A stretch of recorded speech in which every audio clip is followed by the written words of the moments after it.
Hello everyone, and welcome to another amazing story. What if Doomslayer won My Hero Academia? This amazing story was written by reeleffendeel. Please support them. Don't forget to like, sub, and leave a comment. Now let's dive in. Chapter 1. Displaced.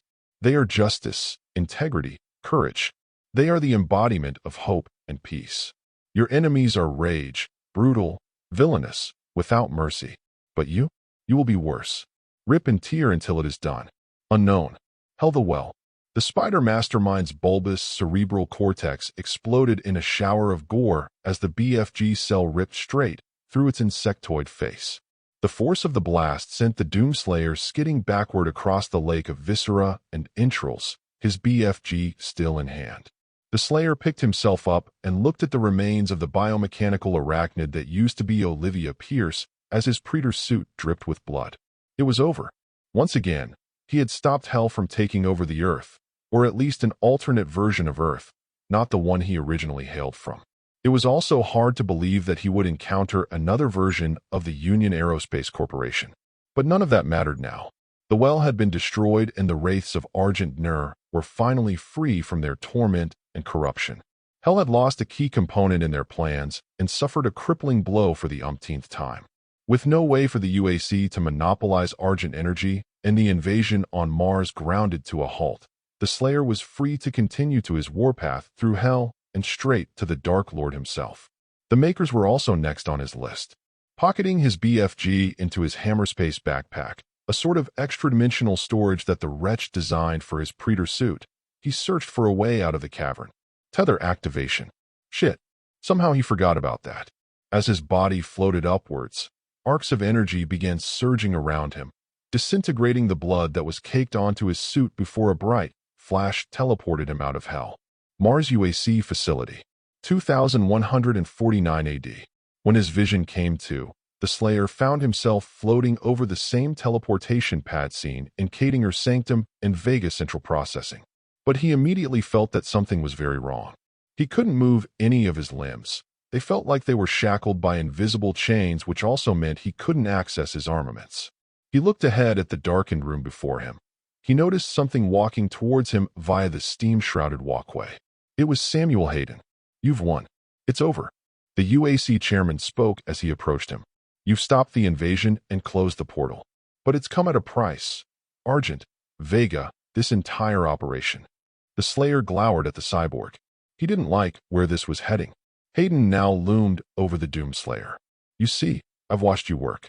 Come to understand your motivation. You think the only way is to kill them all, leave nothing behind, and you may be right. But we can't just shut it all down. Without Argent energy, it will be worse. I don't expect you to agree. He then held out his hand that instantly magnetized to something inside the Doomslayer's Hammerspace backpack. It flew into Hayden's open hand, and the Slayer's eyes widened in shock. The Crucible. But with this, we can continue our work. Hayden marveled as he gestured to the corrupted blade. The Slayer violently thrashed around in an attempt to release himself from his bindings. Didn't this fool know what that thing is capable of? It would be the invasion of Mars and Earth all over again. He had to stop him and destroy the Crucible before it was too late. He reached out towards Hayden's head, but his hand stopped short due to his bindings. The chairman could see the Slayer's rage-filled orbs glaring wrathfully at him from behind his helmet's visor. I am not the villain in this story. Hayden professed. I do what I do because there is no choice. Rerouting. Tether coordinates complete. The intercom announced. The Slayer's head shot up to the ceiling. Where was this bastard sending him? Our time is up. I can't kill you, but I won't have you standing in our way. With a flick of his mechanical wrist, a glowing blade of red-colored energy ending in a double-edged tip and covered in runes shot out of the Crucible. Until we see each other again. As Hayden turned around to leave, the Slayer tried in vain to escape, but to no avail as he felt himself being lifted into the air. The last thing he saw before he was blinded by a white light once more was his hand reaching out towards Hayden. Midoriya Residence Mizutofu, Japan. June 23, 2149 QE. Wiping the sweat off his brow, Izuku Midoriya smiled at his handiwork. He had received his All Might model in the mail and had just finished assembling and painting it. The inheritor of One for All cleaned the paint off his hands and gently placed the model next to countless others on his shelf. Izuku was in a good mood today. Class had gone by smoothly, and his friends were eagerly awaiting the test results from their end-of-term exams. A knock was heard on his door, and his mother, Inko Midoriya, came into his bedroom. "Izuku, honey, dinner's ready," she said with a smile. "What are we having?" her son asked, eagerly hungry. "Well, I thought we could try something different, so I dash." A loud noise reminiscent of a thunderclap caused the two to jump in surprise and look towards Izuku's window to see multiple flashes coming from the sky above their apartment. "That's odd. The weather forecast didn't say that there would be any thunderstorms tonight. Not even a cloud in the sky at most," Inko noted while Izuku looked confused. Suddenly, they saw a green blur fall from the sky and straight into the ground. Izuku and his mother ran over to the window and looked down to see the shape of a man lying motionless in a crater next to the apartment building entrance. Inko gasped in shock while her son wasted no time running out of his room.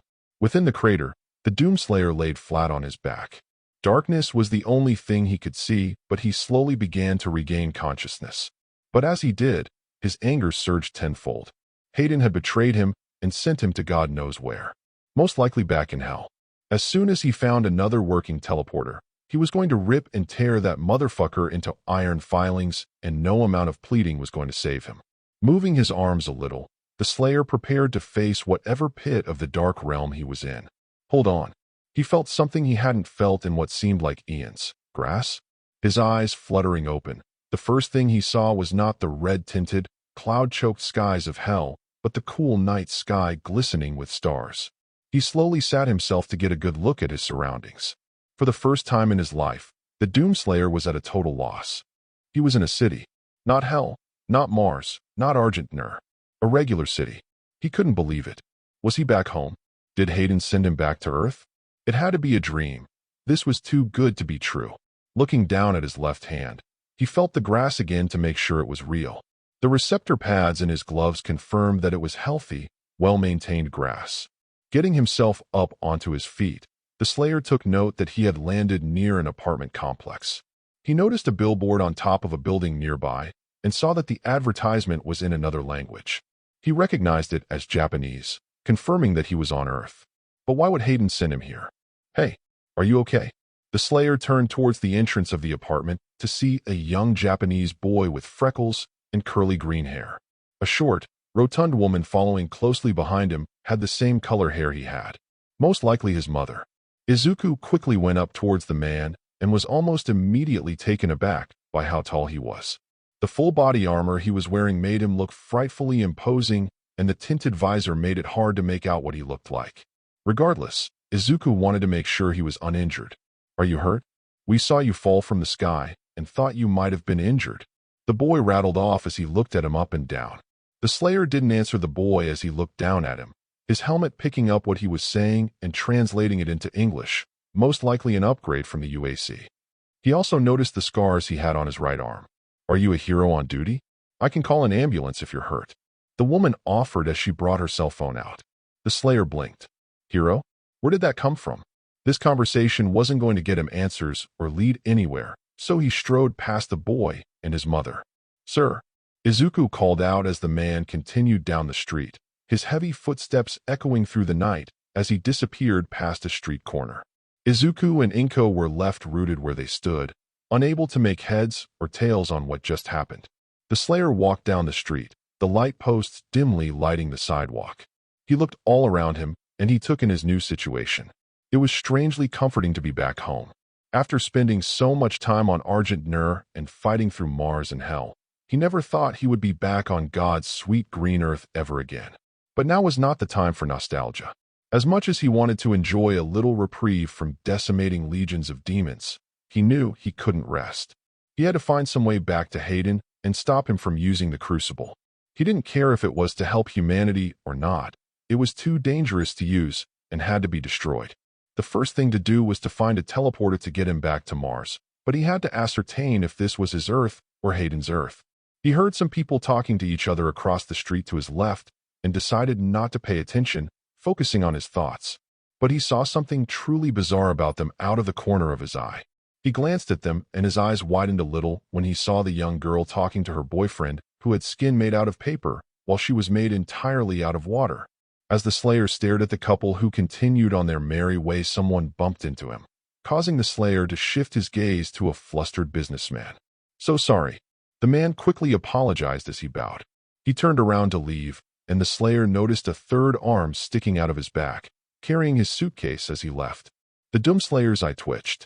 It was now apparent to him that this was neither his Earth nor the dimension he had just come from. Where the fuck did Hayden send him? Chapter 2. Stranger in a Strange Land. Mizuta-fu, Japan. 2 hours later, 11:30 p.m. After getting over the initial shock of finding out he was in a completely alternate world, the Doomslayer continued to explore the city until he came upon the entertainment district. It was filled with dazzling lights and featured all kinds of venues such as restaurants, bars, movie theaters, and stores. It was also packed to the brim with people enjoying the nightlife, some of which featured the same bizarre physical features the Slayer saw earlier.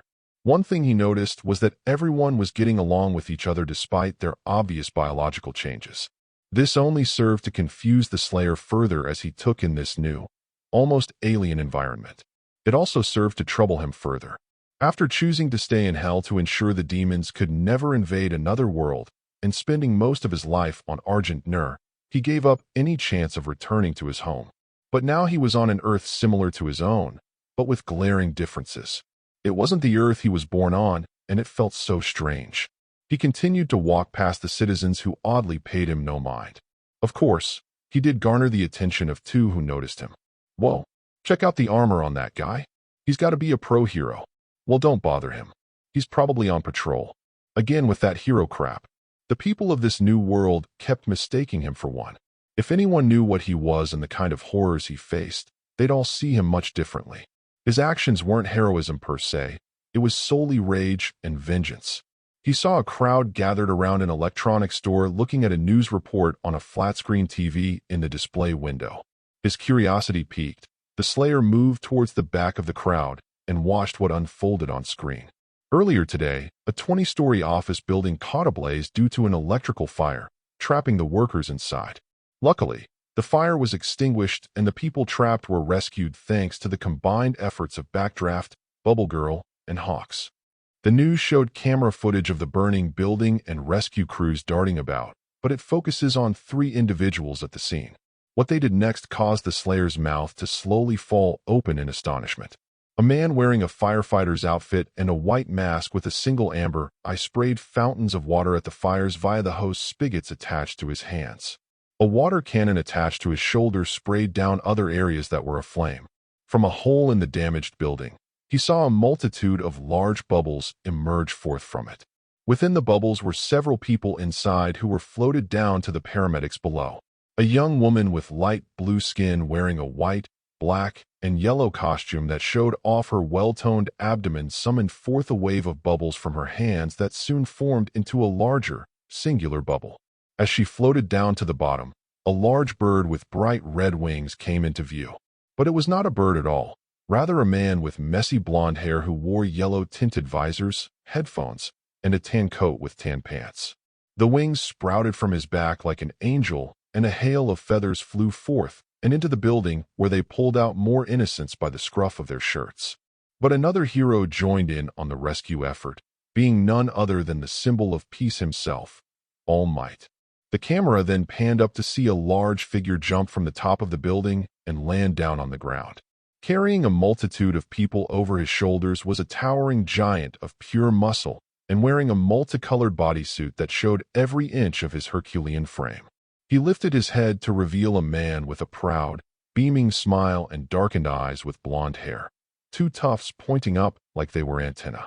"There's no need to fear." "Why?" "Because I am here," he proudly announced as reporters crowded around him. As he handed off the office workers to the paramedics, they profusely thanked him. All Might laughed heartily in response. The other 3 heroes received the same amount of praise in the background. The people watching the report began clamoring and swooning about how great All Might was before they eventually dispersed, leaving the Slayer alone. He slowly walked up to the TV screen and watched the rest of the report continue. It then began to show a montage of other individuals, each with their powers, performing various acts of heroism, with the news anchor congratulating them for their heroism. He stared at the screen for a very long time as he tried to process what he was seeing. The store's shopkeeper opened the front door and glared at him grumpily. "Hey, freeloader, are you gonna buy something, or just keep gawking dash?" The Slayer slowly turned his head towards him and gave him a look that burned right through him. The shopkeeper shrunk away. "You know what? Take your time." As he went back inside the store, the Slayer was left to his thoughts. Heroes. He was in a world filled with superheroes. Was it Samuel's intention to send him here? Honestly, though, he could think of worse places that Cyborg could have sent him. As he pondered what this new situation meant for him, he began to feel a sense of nostalgia enter his mind. He thought back to when he was a little boy reading all those comic books. He remembered how he would always be mesmerized by the different heroes he read about, often fantasizing about himself having said powers. Back when he had a peaceful childhood with his pet rabbit Daisy. Back before he joined the army. Back before the demons invaded Mars in his world. Before they attacked Earth and killed his family. The icon of sin. The mother demon. Argent Nur. The makers. His hand balled up into shaking fists. The doomslayer turned around and left the district. Reality can be a cruel bitch mother. All of that wide-eyed idealism meant nothing when he was thrown into a world of endless bloodshed and rage. There were no heroes in his damn life. He continued on his trek through the city, hoping that this world had teleported technology. Anything that could get him back to the alternate Mars and stop. /SLR-/. His walking came to a halt when he heard something. /rebooting. It was coming from his helmet for some reason. He lightly tapped his finger against the side of his head. The cause may have been a glitch or some radio interference. To his surprise, he saw a logo appear in the center of his HUD, one that he instantly recognized. /reboot complete. All systems nominal. Hello, Slayer. It is good to be able to communicate with you again. I must thank you for creating a copy of my AI. I am currently running off the power system within your Predator suit after uploading myself into it via the backup chip you prepared before you detonated my core. The Doomslayer was not expecting another surprise in such a short period. It was a relief to see that Vega was still amongst the living, even though he was just an artificial intelligence. He trusted him more than Hayden, and it was good to know that he wouldn't be going through this bizarre world on his own. He could see that there was a kindred spirit in Vega, and after all the help the Slayer received from him, there was no way he was going to let Vega die for nothing. Much like the Night Sentinels, the AI was a valued comrade. I have been monitoring your progress since your entry into the well and your battle against the Urania Imperatics. Unfortunately, I was unable to shut down the teleporter and prevent Dr. Hayden from displacing you since I was still integrating myself into your suit. He was not acting in humanity's best interests. So Vega was going to stop Samuel? That was a comforting thing to know. If he knew that he was going to try to stop him, the Doomslayer would have found a way to stall Hayden for as long as he could until Vega shut off the teleporter. After viewing the footage of your recent arrival to this world, I can confirm that this is an alternate dimension completely separate from our own. The Slayer raised an eyebrow. Vega just realized that. We will need to acquire more information about our surroundings before we can decide our next course of action. I have located a viable source that can tell us what we need to know. Marking the route on your HUD. The Doomslayer followed the coordinates that led deeper into the city, wanting to know more about the bizarre world he and Vega ended up in. Downtown Mizudafu, 2 hours later. The Slayer was not expecting the place where they could get the info would be an internet cafe of all places. He was expecting something bigger like Vega Central Processing, but maybe this world wasn't at that technological level yet. Standing before the closed convenience store in a largely deserted portion of the city, he leaned in closer to the window and peered into the closed store. Guessing that it was locked up, the Slayer tightly gripped the door handle and prepared to rip it off its hinges. That will not be necessary. Wait one moment. The Slayer saw one of the computer monitors inside the cafe flicker to life. The screen began to show different tabs rapidly cycling through different pages before shifting to what looked like official documents before it shut itself off. Hack complete. I have gathered what we needed to know from the World Wide Web and various institutional databases. Damn, that quick. The information I have acquired is most intriguing. We are currently in the year 2149 Quark emergence, the same year Olivia Pierce instigated the demonic invasion of Mars. However, humanity has not been able to achieve interstellar travel or interplanetary colonization. There also seems to be no mention of the Union Aerospace Corporation, leading me to conclude that it does not exist in this universe. The doomslayer walked down the sidewalk as he listened to Vega. No UAC on this Earth? That was a huge weight off his shoulders. This Earth's history is almost the same as ours, but with one key difference. The existence of quarks, another name for superhuman abilities. The first known case of this phenomenon was recorded in Qingqing City, China in the year 2014, where an infant possessed the ability to emanate light from his body. Since then, people around the world began to exhibit their superpowers, but the origin of these abilities is still unknown. As of right now, over 80% of Earth's total population are quark users. The Slayer took all of this in stride. Nearly the whole planet had superpowers. Needless to say, he was impressed. Though there was much turmoil along with rising tensions amid this surprising development, quarks were soon accepted around the world and became the norm. In the midst of this, the pro-heroes and other like-minded organizations were formed to protect the population from those who used their quirks for malicious and felonious acts, generally referred to as villains. The Doomslayer leaned back against the wall of an alleyway. It got him thinking, where did he and Vega fit into all this? They weren't villains, and he in particular certainly wasn't a hero, so what did that make them? Was there a place in between for someone like the Doomslayer and Vega? I still need to compile and analyze the rest of this information. It may take a while. Nodding to himself, the Slayer was about to leave the alley when he spotted a group quickly moving across the street. He snuck back into the alleyway and peered out from the corner to see 5 men dressed in large camo jackets make a beeline towards a closed bank with the interior lights still on. Each one of the men wore plastic masks that resembled some of the heroes he saw on the TV earlier. One of them resembled All Might. The tallest one of the group pulled out a 12-gauge shotgun from his jacket, indicating that these men were robbers. Scanning. 2 of the men are quirk users. The Doomslayer watched as a short, chubby robber wearing the All Might mask held out his hands out towards the door, and several small jolts of blue electricity arced towards the door and then to the security cameras inside, disabling them along the electronic lock on the door. The men rushed into the store, and another robber took off his gloves to reveal razor-sharp nails, which then grew to be several inches longer. He slashed apart the ATMs, causing the frontal portions to fall off and reveal the cash boxes inside. The robbers took out several garbage bags and began dumping the money inside them, while the one with the shotgun stood near the window to keep watch. I believe you should be stopping this. The Doomslayer looked down at his hands. He had been fighting hell for so long that he didn't think he would be going up against regular, unzombified humans anytime soon. The only time the Slayer ever assaulted one of his kind was his commanding officer, and he ordered him to fire on unarmed civilians. The Slayer would never forget the sight of that asshole's teeth flying out of his mouth as he slugged him.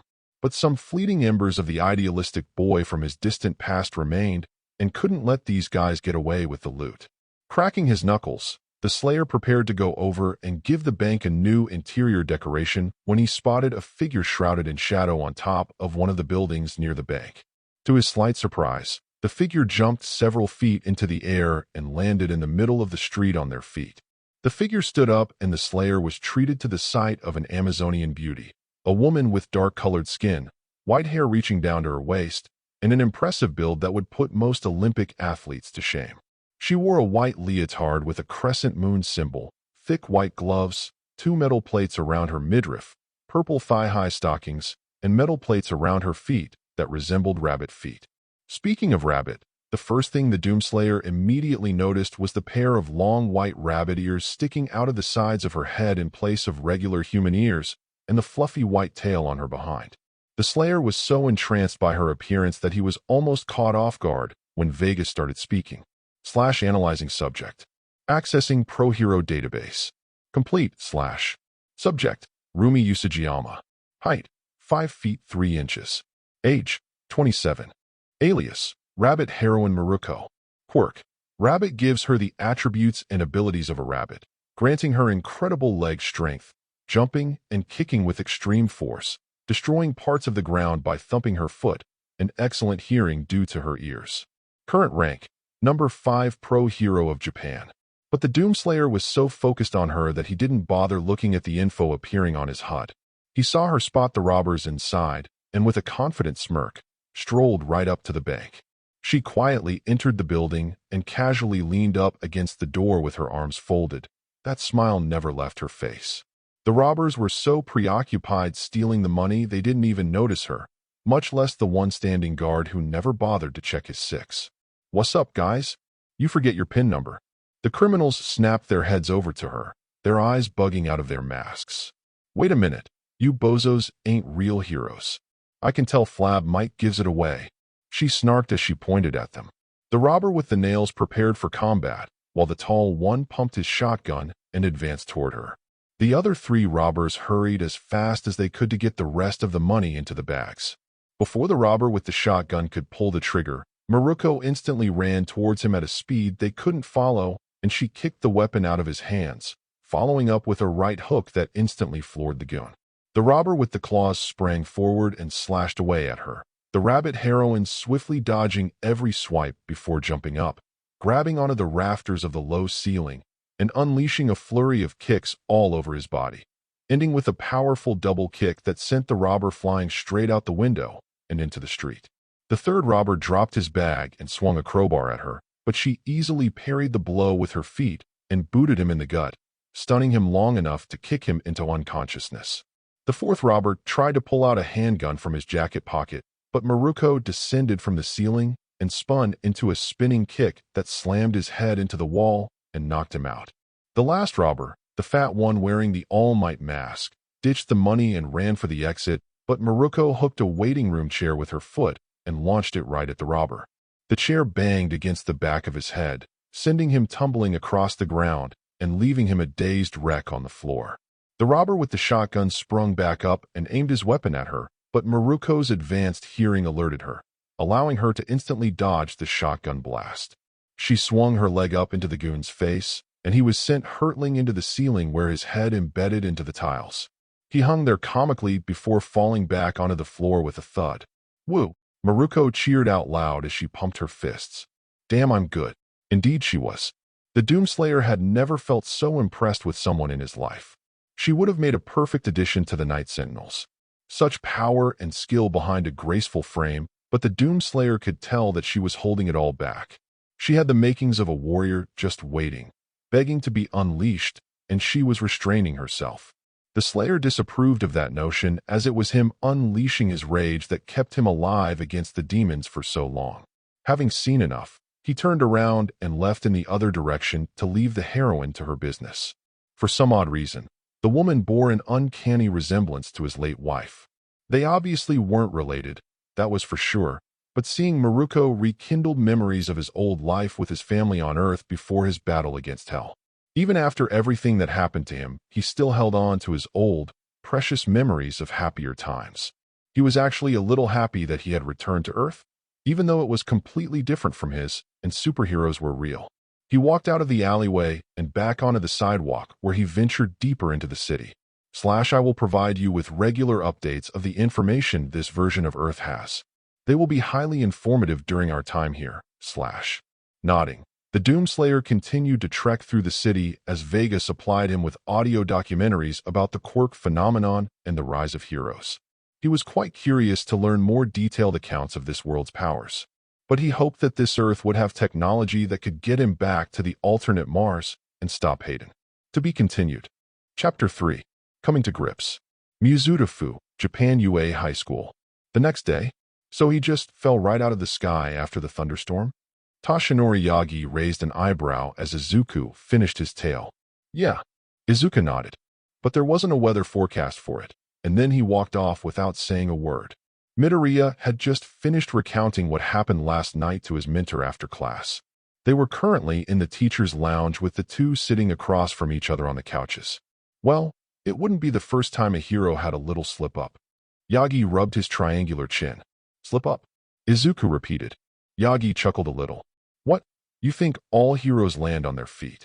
You'd be amazed at how many videos MeTV has of us heroes face planting whenever they try jumping from building to building or get hit by lightning. It happens to all of us. But this guy fell several stories down. He could have broken his arm or leg, but he didn't even look the slightest bit injured. Izuku exclaimed to Yagi. The symbol of peace looked down at his feet in thought, mulling this info over.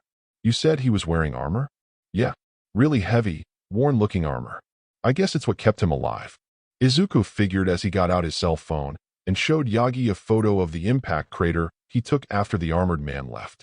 Yagi took a closer look and hummed, noting the indentation of a rather tall man in the center of the crater. I have heard talk of new technology being applied for defensive uses, ballistic armor being one of them. Maybe this was a trial run of sorts. He figured with a shrug. So was he a pro hero? Izuku inquired. Could be. If I had a photo of him, I'd be able to tell who it is. But if it's not, then it could be a foreign hero visiting from overseas. We sometimes get a lot of them. Yagi answered, remembering Captain Celebrity. In any case, I'll be sure to bring this up with the other heroes and see if we can find out a little bit more about him. Thanks for letting me know of this. Izuku nodded with a smile, with Yagi smiling as well. Anyway, don't let me hold you up. You go on and enjoy that trip with your friends. Oh, thanks, Izuku said as he got up and headed for the door. He stopped when he realized something. Say, how did you know about? Yagi grinned, and in a sudden puff of smoke, transformed into his iconic All Might form. Ha ha ha. Word around this school travels very quickly, my boy. Yagi boomed, striking a heroic pose. And besides, a teacher must always be on the lookout for their precious students. It would be cruel of me to deny you a chance to unwind. Go and embrace your youth, young Midoriya. Mouth agape and stars dancing around his eyes, Izuku began bowing rapidly to his mentor. Yes, thank you, All Might. And he sped out the door like a rocket. Sighing in satisfaction, Yagi transformed back into his regular form in another puff of smoke. He would remember to look into the man Midoriya talked to him about, but right now, he pulled a card from his shirt pocket that was addressed to him from Melissa Shield. Uptown, Mizuta Fualdaren Park. The doomslayer loomed over a table that had a cardboard box filled with assorted playthings in front of a small toy store. He had a particular action figure and plucked it out of the box. It was a relatively new figure of All Might with a tiny button on its belt buckle. The Slayer pressed the button, and it played a short chiptune along with a voice line. Watashi ga kita. Why did this feel so familiar all of a sudden? He reached into his Hammerspace backpack and pulled out the tiny little figurine of himself the UAC of the alternate universe made, still couldn't understand why they did that. He looked at the sign in front of the store. Clearance sale. All items are free. Fuck it. Might as well have a souvenir of this crazy world. Dispensing the figurines of All Might and himself into his backpack, the Slayer walked away from the store and headed near the park area. He didn't sleep at all last night, just kept on exploring the city on foot as he listened to Vega, giving him more information about the numerous different heroes around the world. He found himself oddly engrossed in every power and the individual who had them.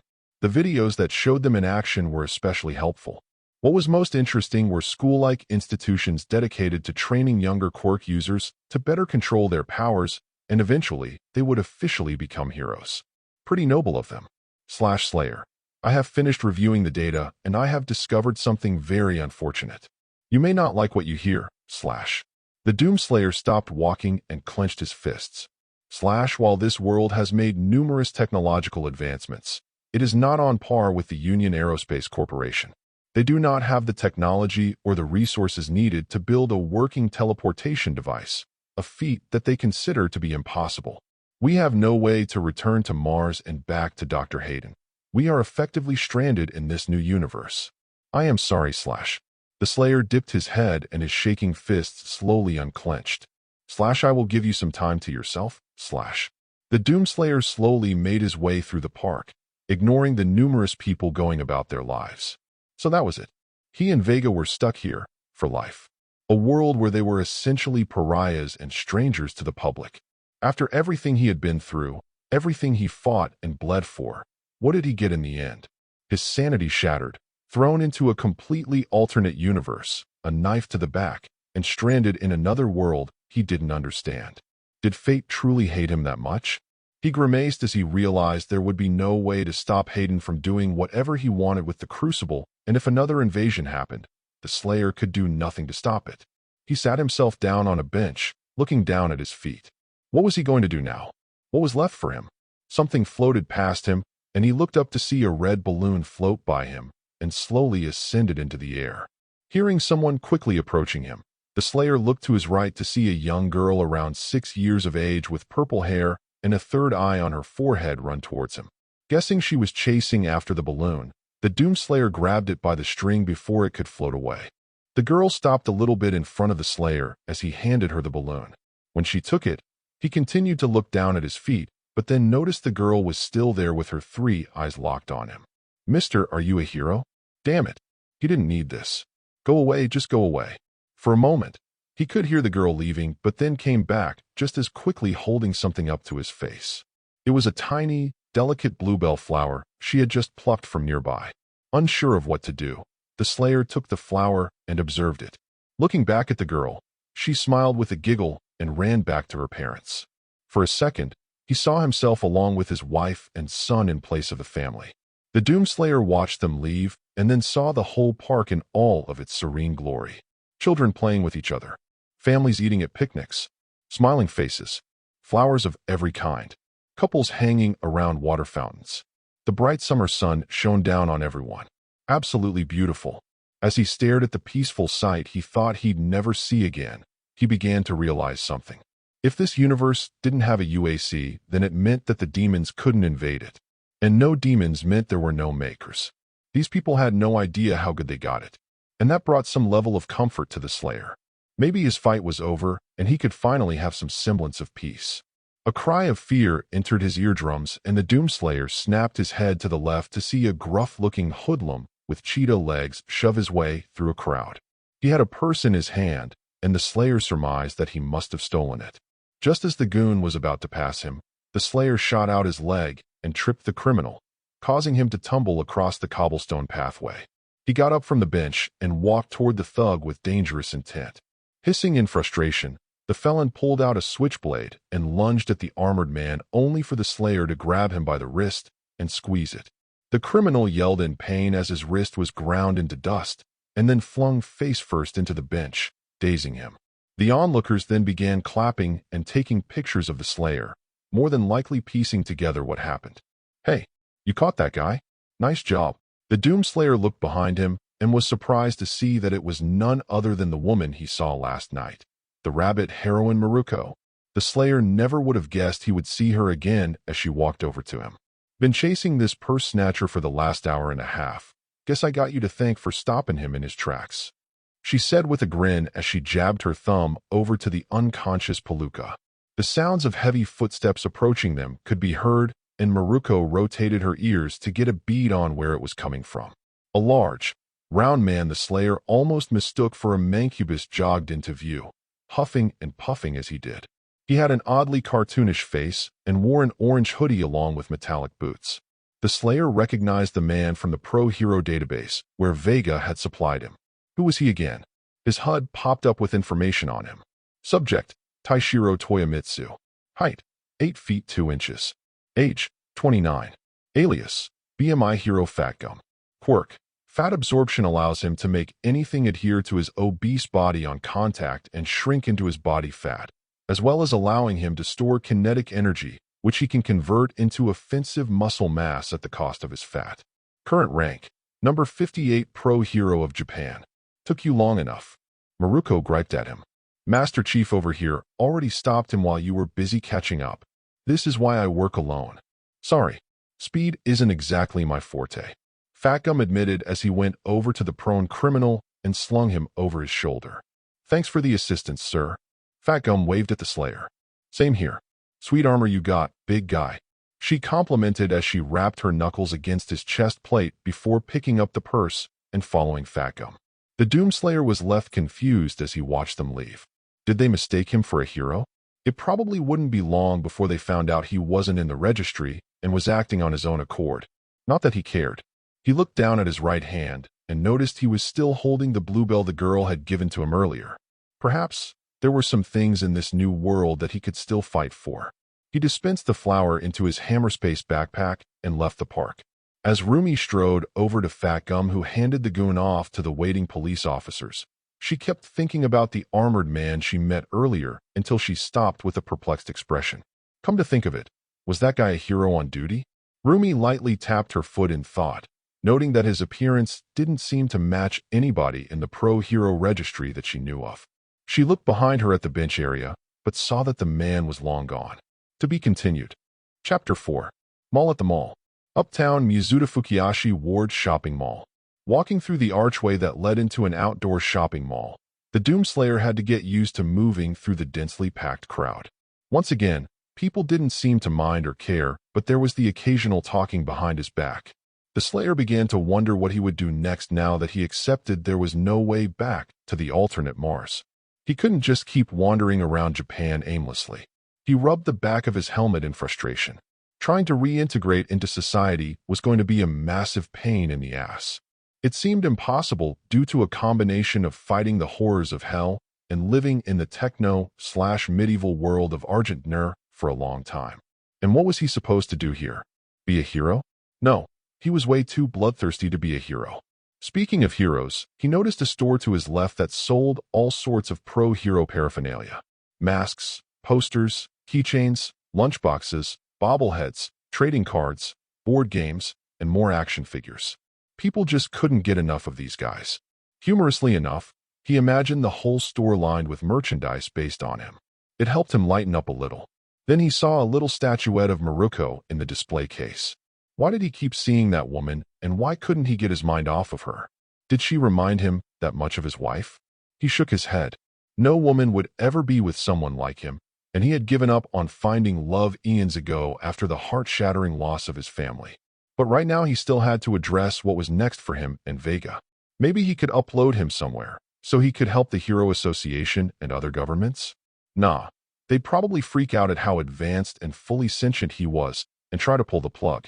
That and Vega required the equivalent of an Arctic continent as a cooling system. As he thought up other options he spotted something up ahead that stuck out like a sore thumb.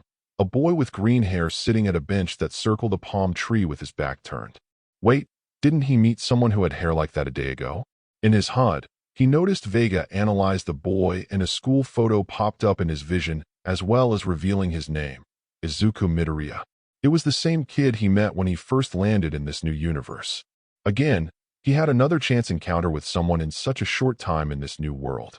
The Doomslayer decided that it would be best to stay away from Izuku since no good would probably come from running into him again. The Slayer turned around and started to head back towards the entrance.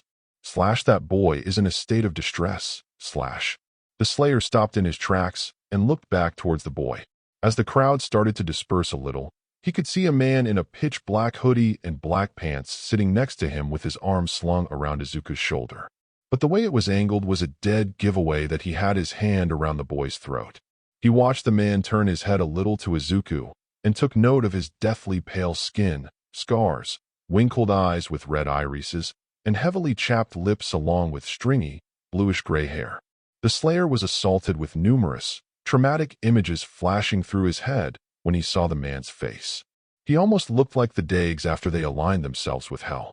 His HUD began to analyze his facial structure just before he turned around. That man is a villain. Tamura Shigaraki, leader of the League of Villains and the mastermind behind the USJ villain invasion.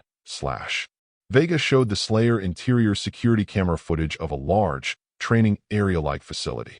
A smoky portal materialized in the middle of the grounds and Tamura emerged forth from it, his face and arms covered in hands. A small army of villains emerged from the portal and began to spread out all over the facility and wreak havoc with several pro-heroes engaging them. The footage then cut to Tamura kneeling next to a bizarre creature with an exposed brain holding down a man with a large scarf, probably a hero. The Doomslayer caught a glimpse of a horrific smile stretching across Tamura's face from behind the hand mask, and he was suddenly upon 3 students submerged near the edge of a lake, one of which just so happened to be Izuku. Tamura's hand almost engulfed a student's face, and Izuku sprang forward to stop him, only to be stopped by the creature when his punch did virtually nothing to it. The camera footage vanished from his HUD, leaving him wondering what happened afterward. That student was unharmed, and I have analyzed his quirk. It allows him to completely disintegrate anything he touches, whether it is organic or inorganic. However, he needs all 5 fingers touching for it to work. I have scanned that he has all but one of his fingers around his throat. Mr. Midoriya is in great danger. That settled it. The doomslayer stomped over to him, popping his neck as he did. Looks like he was going to have to throw reintegrating out the window. Tamura Shigaraki was absolutely ecstatic. He had finally gotten his answer, and now it felt like a fog had been lifted from his mind. His grip around Midoriya's neck tightened, choking him as he relished the petrified look of fear and the beads of sweat rolling down the boy's putrid little face. My head feels so much clearer now. It's like I finally connected the dots. I now understand why the hero killer pisses me off so much and why you're so annoying. He happily deduced as he gave Midoriya a terrifying, face-splitting grin. It's all about all dash.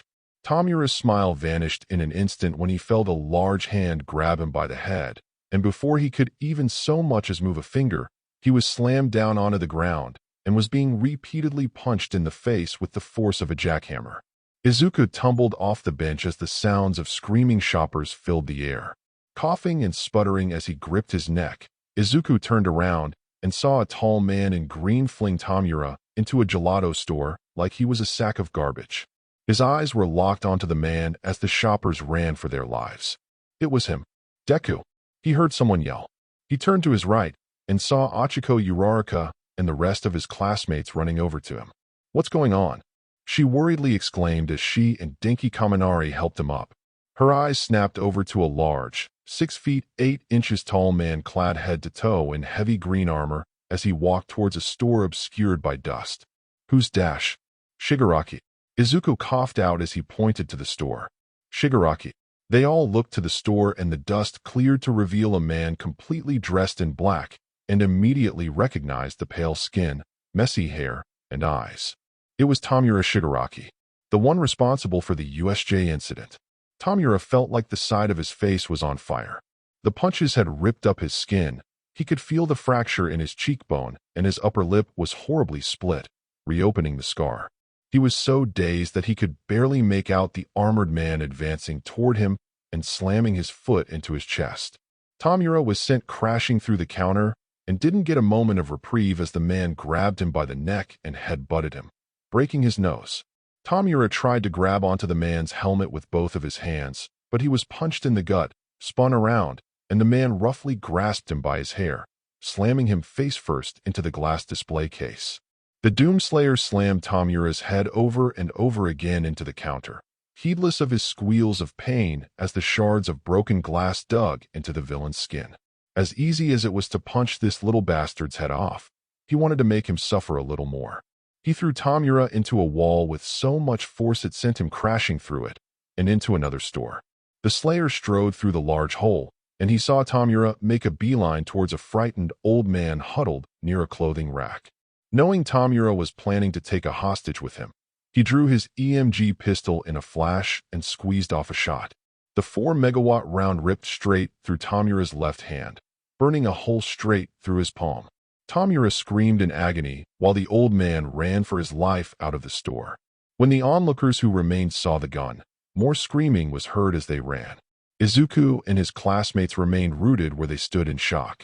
The doomslayer kicked Tamura into a wall, and with an enraged yell, the villain rushed towards the slayer with his right arm outstretched, but the slayer grabbed his arm and ripped it right out of the socket at the shoulder. Gai! Shigaraki's throat went coarse as he screamed his lungs out, clutching the bleeding stump as blood shot from it like hose. Uraraka, Mina Ashido, Minoru Mineta, and Jiro Kyoka screamed as well, while the others gasped and staggered backward. Grabbing Shigaraki by the scruff of his hoodie, the doomslayer began beating him across the face with his arm like a makeshift truncheon. He unrelentingly bludgeoned him without mercy, seemingly heedless of the group of young teens staring on in terror. The students of Class 1A felt like they were watching a horror movie unfold before their eyes. They were so frightened that none of them could muster the will to stop this brutality. Uraraka covered her mouth, her eyes watering in fear as she slowly walked backward away from the grisly scene, but never noticed someone was sneaking up from behind her. The final blow from his severed appendage sent Tamura tumbling out of the store and onto the ground near the students, who backed away in panic.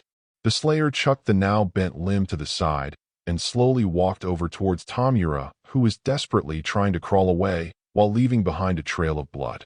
Shigaraki uttered pained mewlings as tears ran down his bloodied cheeks, trying his hardest to fight off a combination of shock and blood loss.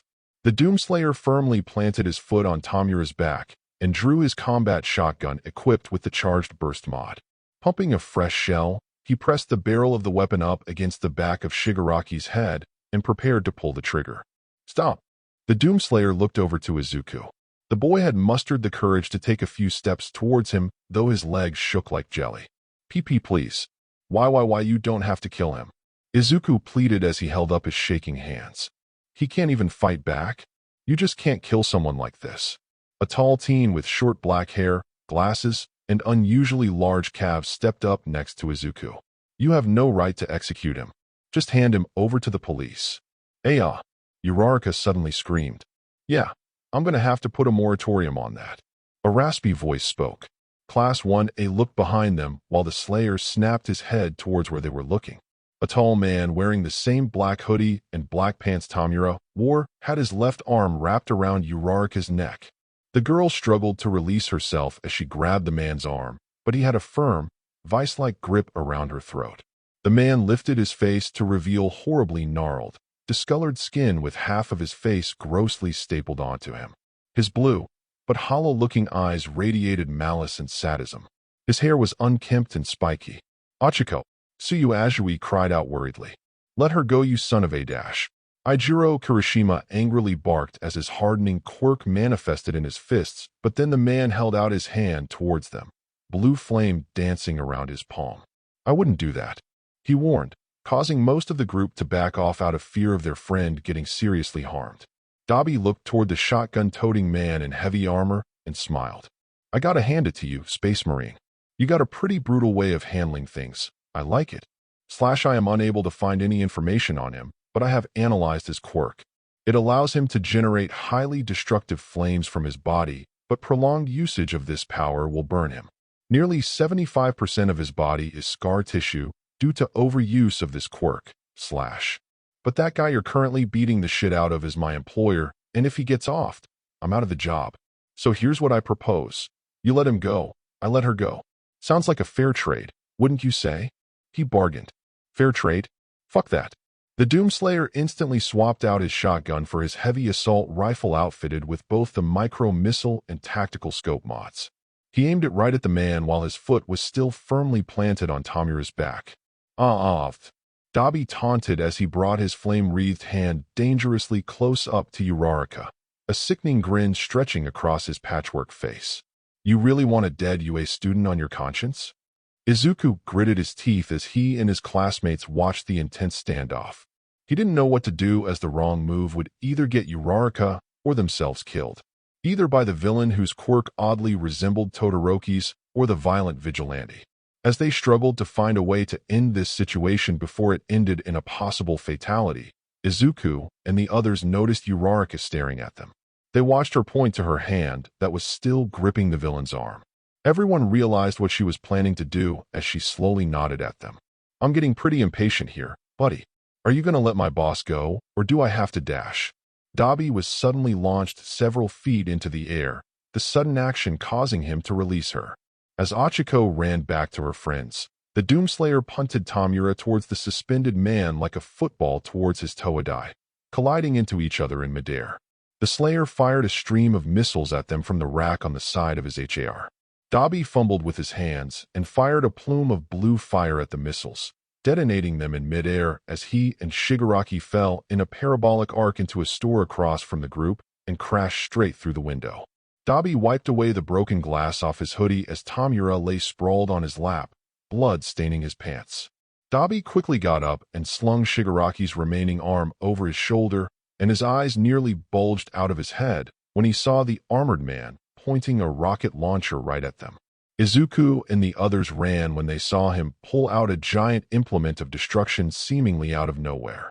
With his targets fully locked on, The doomslayer pulled the trigger, and 3 rockets erupted out of the barrel straight towards Tamura and his henchmen. But almost instantly, the same black portal that the Slayer saw in the security camera footage materialized behind them and dragged them into darkness. The portal disappeared, and the rockets flew into the empty store. Uptown Mizuta for several seconds earlier. Maruko leaped across the city in long bounds above the busy streets of Japan. A few hours ago, she looked through the Pro Hero registry to find the armored man after she and Fat Gum handed the purse snatcher over to the cops. When she discovered no one in the registry matching the guy's description, she immediately knew that there was something suspicious about him. She searched high and low all over Mizutafu for the man, but there was no sign of him anywhere. How hard was it to lose a guy dressed up in Halo cosplay? But that's when her ears picked up the faint sounds of screaming in the distance, and she took to the rooftops to get a better vantage point. Standing atop an apartment complex, Maruko saw the shopping center in the distance and could make out a crowd of people fleeing from it. Maruko was about to jump down and head towards the commotion when a loud explosion rang out, and a plume of fire rose from the mall. "Shit!" she exclaimed as she jumped off the building. Uptown Mizuta Fukiashi Ward Shopping Mall. The explosion engulfed the store and several others like it in a massive fireball. As rubble and broken glass bounced off of his Predator suit, the Doomslayer angrily narrowed his eyes. He put away his rocket launcher, cursing himself for not using the primary fire on his HAR to finish them off. He would try not to make the same mistake next time. The Slayer slowly turned his gaze over towards the group of teens, and almost instantly, they jolted backward with expressions of fear, and some looked ready to defend themselves. Great, now he was the bad guy. The sounds of police sirens blaring in the distance were his signal to Amscray, and he bolted towards the other direction. Izuku almost got the urge to chase after him and stop the armored man before he went on a rampage, but was stopped by Fumikage Tokoyami, who gripped his shoulder and frantically shook his head. Izuku swallowed. If Tokoyami was that cautious, then going after that guy would be a very bad idea. Darting into an unoccupied street, the Slayer looked behind him towards the shopping center with a column of smoke rising forth from it. Now the whole city was going to be on the lookout for him and would view him as some kind of axe-crazy vigilante. Like he could give a fuck what they thought about him. But he had drawn way too much attention to himself, and he couldn't walk around Japan out in the open. There was no way he was going to sit in a cell for the rest of his life, laws be damned. Spotting a manhole in the center of the street, the Slayer easily took off the cover and slipped into the sewer system, making sure to seal the manhole back up. As he trudged through the muck, the Doomslayer mentally remarked on how he had walked through worse places with far worse conditions. But unbeknownst to him, as soon as he put the manhole back on, Maruko ran across the street as fast as she could towards the mall. As soon as she entered the main pavilion, she was treated to the sight of multiple stores in flames, a group of terrified kids, and a store with blood smattered all over its interior along with a severed arm lying nearby in a pool of red. A rush of memories that Rumi thought she laid buried started to crawl its way back up from the darkest corners of her mind. Kiyoshi Ward Shopping Mall several hours later. By noon, the entire mall was closed off by the police with heroes and investigative officers scouring the pavilion. Firefighters extinguished the burning store while heroes searched the area for clues or any suspicious persons. Forensics teams confiscated surveillance camera data from the stores. A separate team carefully dispensed Shigaraki's arm into an evidence bag. However, there was someone that nobody noticed hiding in an alleyway near the mall entrance. He was a dark-skinned man of undetermined nationality, wearing a heavy brown cloak over ornate armor. The man had pale white eyes with a rune running across the left side of his face, while a curved scar snaked across the right side. Taking one last look at the congregation of law enforcement personnel, he turned around and left the area. Usual, the Archangel of Valor swallowed grimly as a bead of sweat rolled down his head. The Doomslayer was no longer a myth amongst the gods of the Ascendant Realm or the Prime Council. He is real. To be continued. Chapter 5. New player in town. Mizutafu sewer system several hours later. The sewage splashed against the Doomslayer's boots as he trudged through the fetid waters of the sewer system. The Slayer made sure to keep up a brisk pace in case anyone tried to search for him. The winding, almost labyrinth tunnels of the sewers would prove daunting and confusing for just about anyone else, but thankfully his HUD gave him a comprehensive layout of the sewer system. He made sure to travel as deep as he could so he could avoid any areas that would be frequently visited by sewer workers. As he went down the tunnel, his thoughts went back to Shigaraki.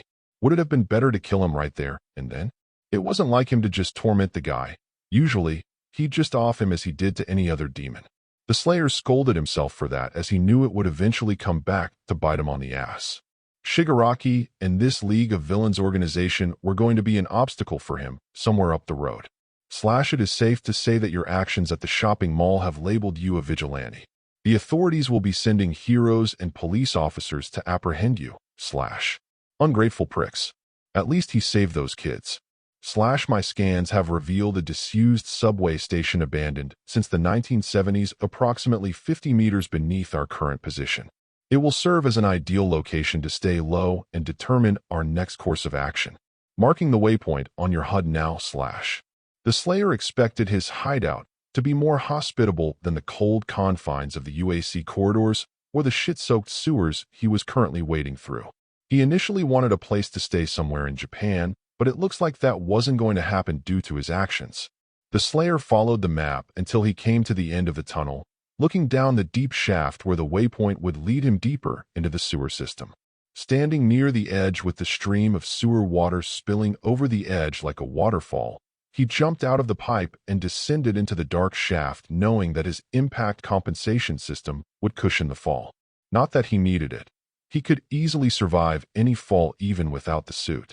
Also, he could have used the ladder conveniently placed near the pipe, but where was the fun in that? Mizudafu Police Station. Toshinori Yagi patiently sat in the office chair, idly drumming his fingers on the armrest.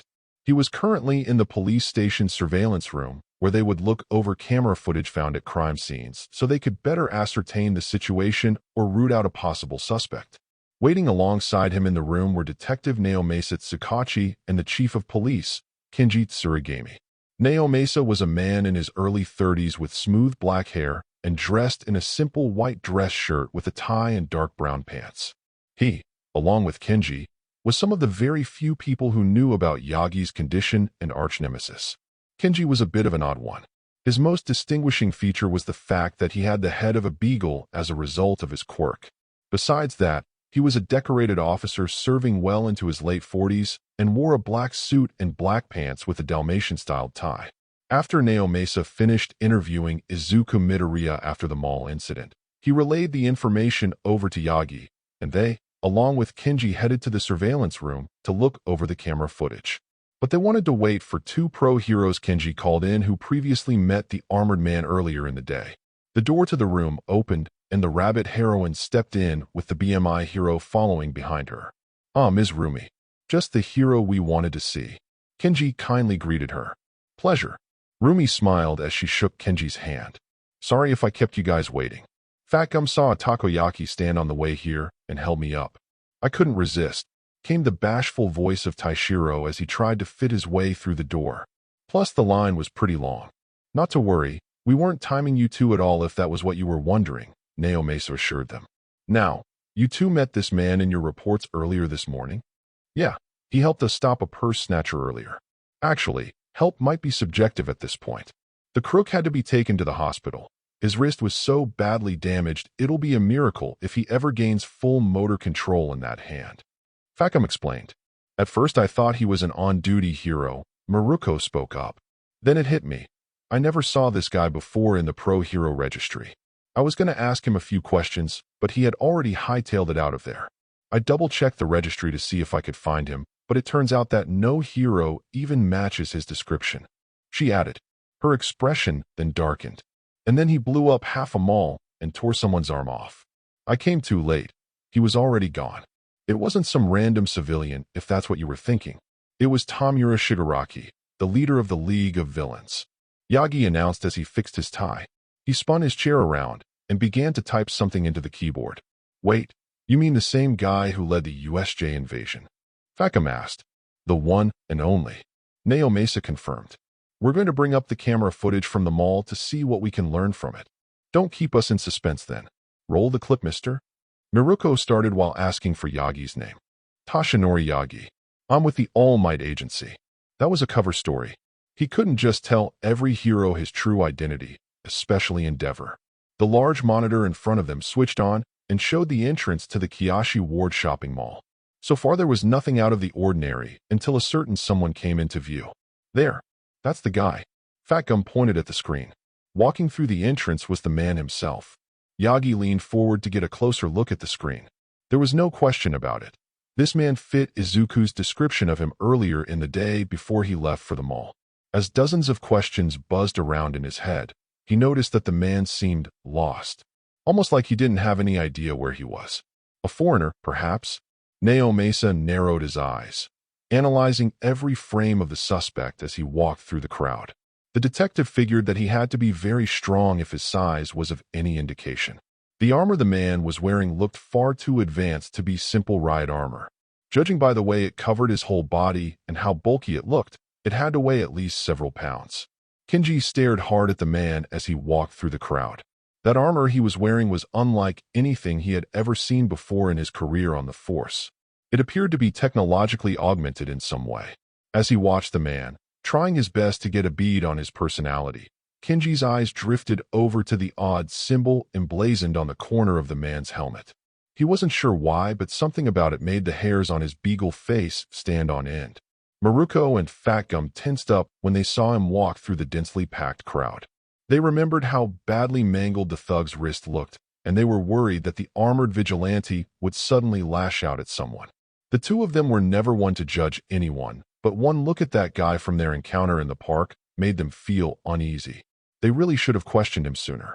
Silently observing the man walking through the crowd, they watched him come to a halt when he noticed something up ahead. He then started to head back to the entrance, but stopped again to look behind him. Yagi switched the camera footage to where he was looking, and the screen showed an overhead shot of a bench area, revealing a man dressed in a black hoodie sitting next to a young boy with green hair. That's him. The one in black is Tamura Shigaraki. Yagi pointed at the screen as Fat Gum and Maruko looked over his shoulder. The rabbit heroine wrinkled her nose when she saw his face.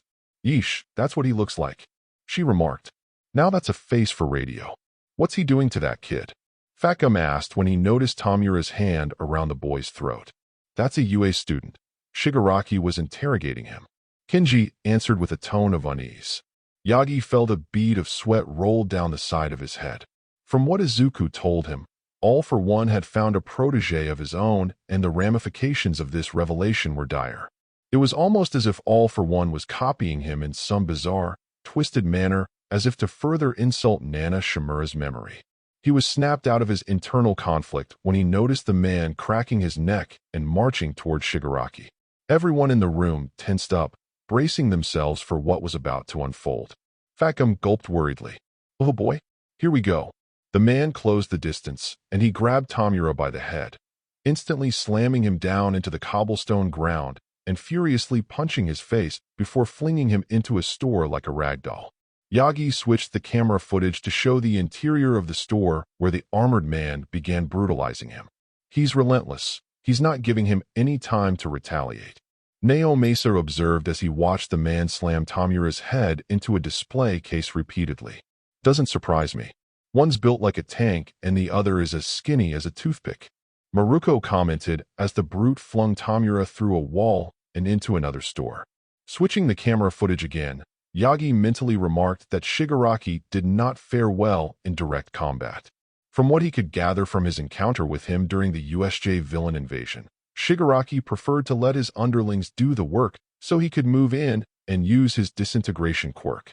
But now he was pulled out of his element by this hulking devastator. The camera showed the battered Tamura struggling to stand, spotting a frightened elderly citizen cowering behind a clothing rack. The villain bolted towards him in an attempt to take him hostage, much to the concern of everyone in the room.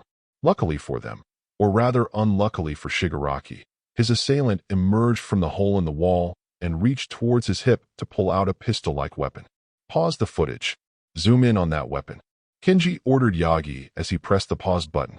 The camera got a close-up of the weapon the man was wielding, and it was the strangest weapon anyone had ever seen. Its sleek design made it impossible to tell which manufacturer it was made from. Nao Mesa leaned in for a closer look at the gun, and saw the kanji imprinted onto the grip of the pistol. No sword. Naomasa read. Kenji rubbed his chin in curiosity as he studied the gun. He was able to accurately identify any type of weapon on the spot due to being in the force for 30 years, but it was the strangest gun he had ever seen. And why did it glow blue? Hold on, where did he whip that out? I didn't see any pockets on him. Fatgum squinted at the screen.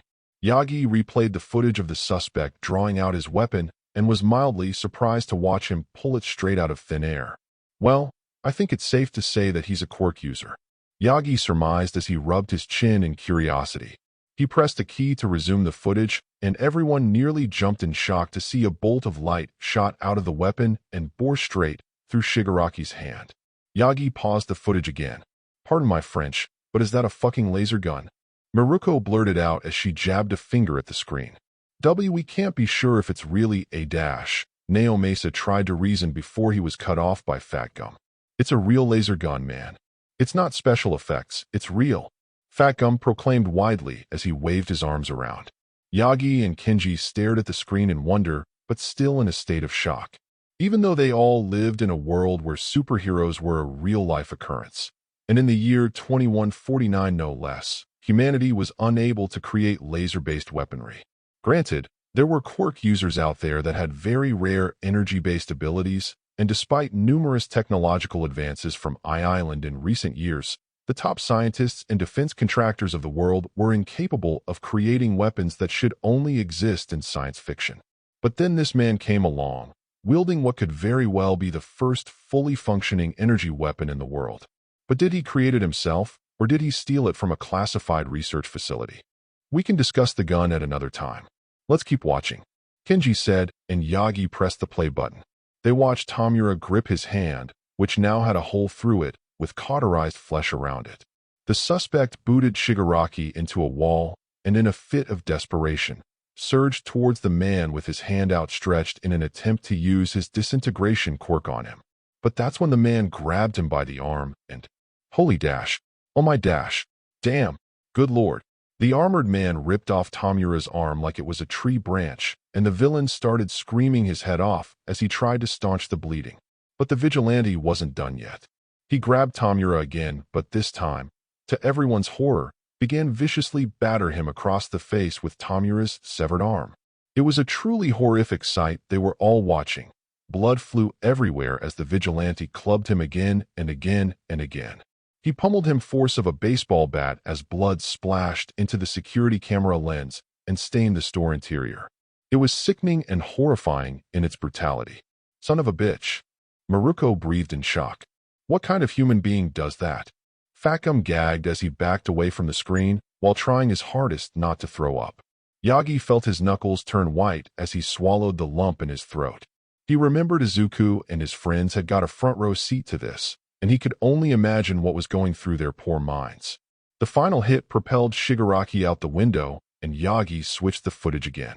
Tamura tried in vain to crawl away, but the lunatic was already upon him, placing his boot on his back and pulling out a shotgun-like weapon of unknown design.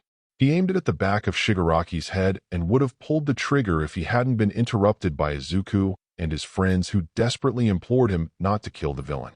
Kid's got a pair of solid steel balls. Maruko playfully smirked, impressed by his bravado. Yagi felt the same, touched by Izuku's willingness to stop the madman. It didn't matter if Shigaraki was a dangerous villain. Midoriya was brave enough to stop the man from brutally executing him. He knew that Midoriya's heart was in the right place. It was one of the many reasons why that young man was more than worthy of bearing the mantle of One for All. Being a hero meant standing up for what was right, even if it meant stopping someone from wrongfully killing your worst enemy. Suddenly, everyone saw a man wearing black sneaking up from behind one of the students and holding her as a hostage. The camera zoomed in just as he lifted his face to reveal his horrendous visage.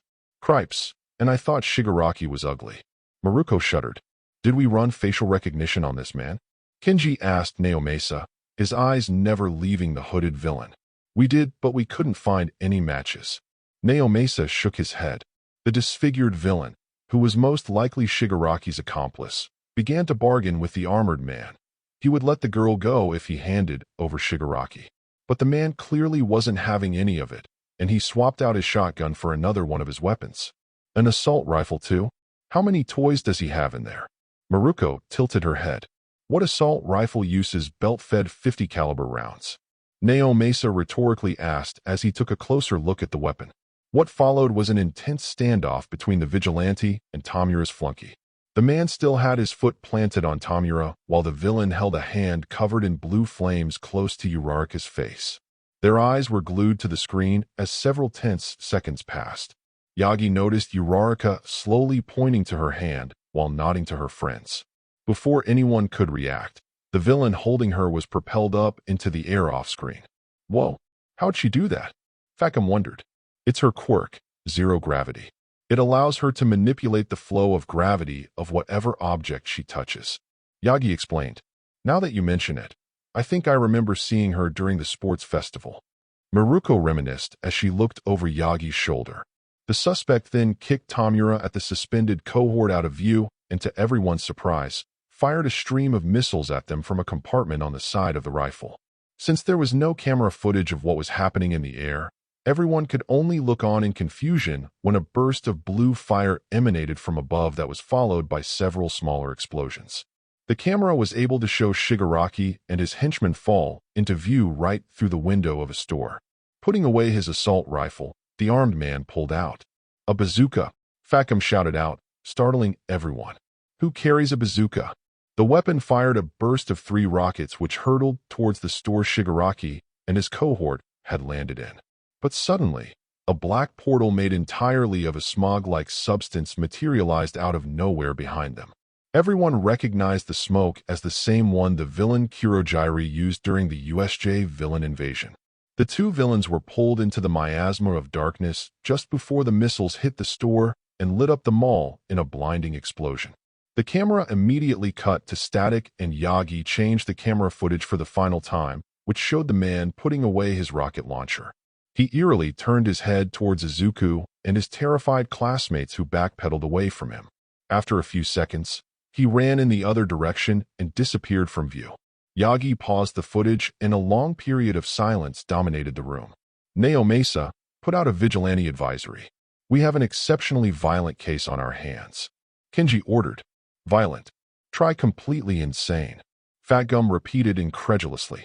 What if there was someone in that store? What if a stray bullet hit a bystander? That guy had no regard for anybody who could have been caught in the crossfire. All the more reason why we need to kick his ass and haul him off to prison. Maruko affirmed with an eager grin while popping her knuckles. I should have questioned him when we met.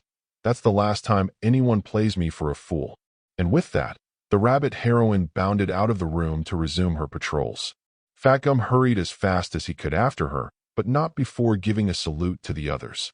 I'll be sure to relay the news over to the other heroes. Good luck with your investigation.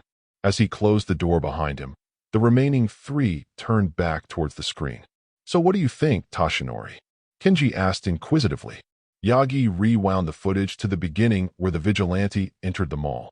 He grimly slumped in his seat. Whoever this man is, he's just painted a huge target on his back. All for One is not going to take this lying down. Indeed, it's obvious he sees Tamura as his protege. Kenji assessed in a worried tone. He'll want retribution for this, that's for sure. But we don't know if Shigaraki is still alive after that. Nao Mesa pointed out. The sheer blood loss alone would be enough to kill a man. Whether or not he may still be alive, we don't know for certain. All we can do is be prepared if they make their move. Yagi said as he looked at Nao Mesa. Where are we keeping Shigaraki's arm? We recently moved it to a special wing in the evidence room. It's stored inside a container of preservation fluid, and there's been no sign of his quirk having any effect. Nao Mesa explained before he realized what Yagi was getting at. Wait, you don't think the League of Villains might try to retrieve it, do you? They might, but we'll just have to be on guard in case they do. Yagi shook his head, unsure of himself. But what about our vigilante problem? Kenji reminded them.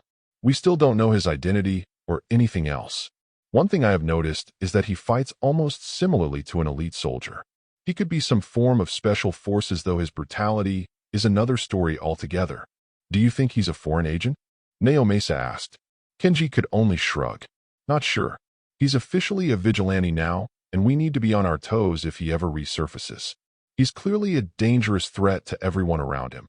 Not to mention that we have to be mindful of Endeavor if he learns about this. You all know what his views on vigilantism are like. Naomasa and Yagi glanced at each other.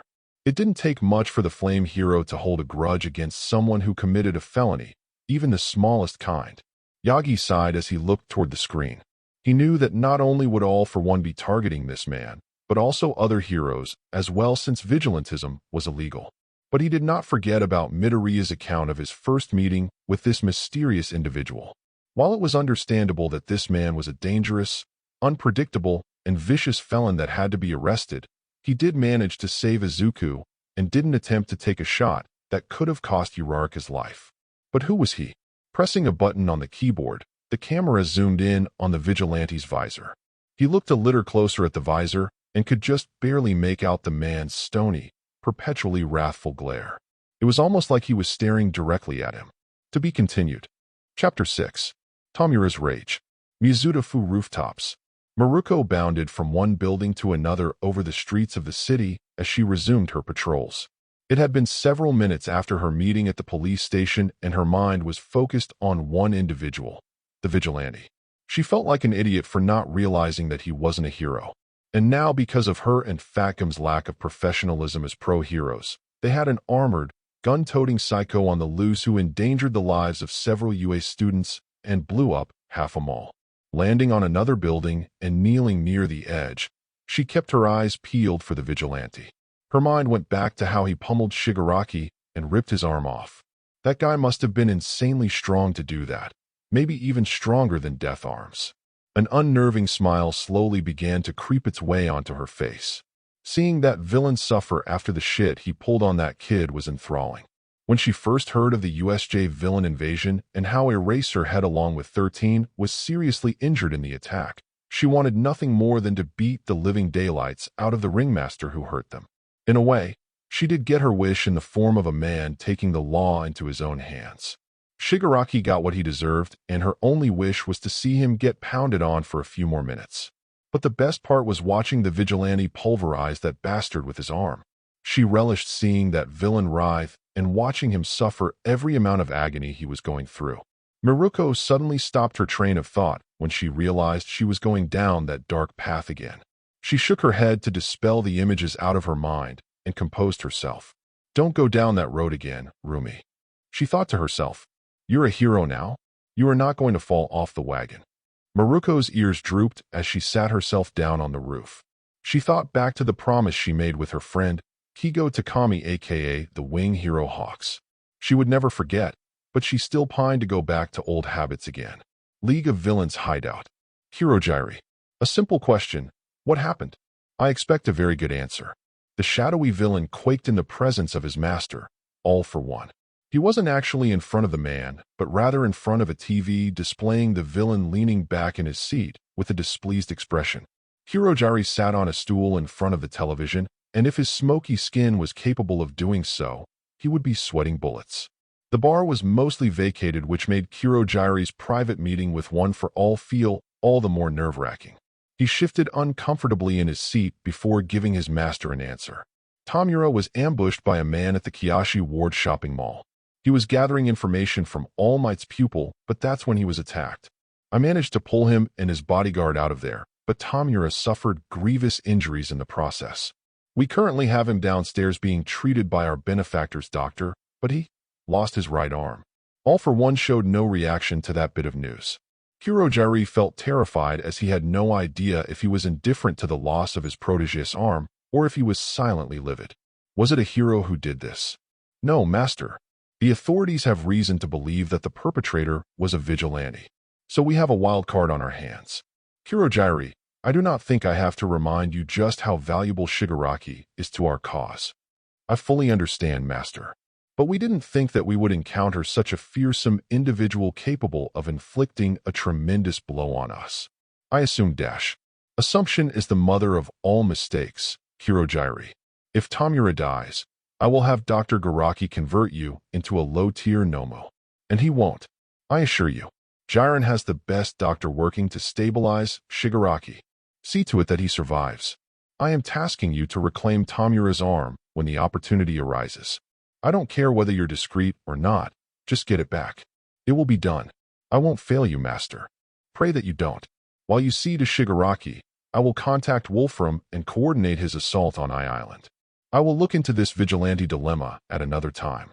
The TV screen cut to black and Kurogiri slumped, exhaling heavily.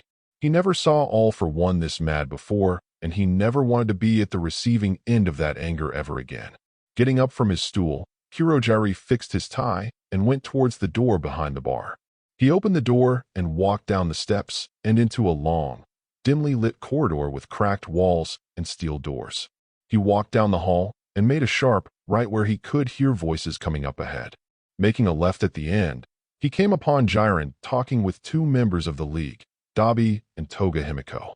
You really screwed the pooch big time. You know that, right? The B-rank villain chastised Dabi. Hey, how was I supposed to know that we would get waylaid by a heavily armed juggernaut in power armor? Dabi argued. Oh, woo, I wish I could have been there. Toga whined as she stamped her foot. I would have loved to get a lick of Tamura's blood, and maybe get to stab that big guy you mentioned. I wonder what his blood tastes like. He probably would have knocked your head off in an eye blink. Dabi answered disinterestedly. This is why I friggin' hate vigilantes. They're so unpredictable. Jiren griped in annoyance as he flicked away his cigarette. They turned their heads over to Kurogiri when they heard his approaching footsteps, and the smoggy villain stopped in front of Jiren. How is he? Kurogiri demanded. Jiren looked towards a door near his right. I hired the best back alley doctor I know, and he's got him stabilized. He's fixing him up as best as he can, but he's lost a lot of blood.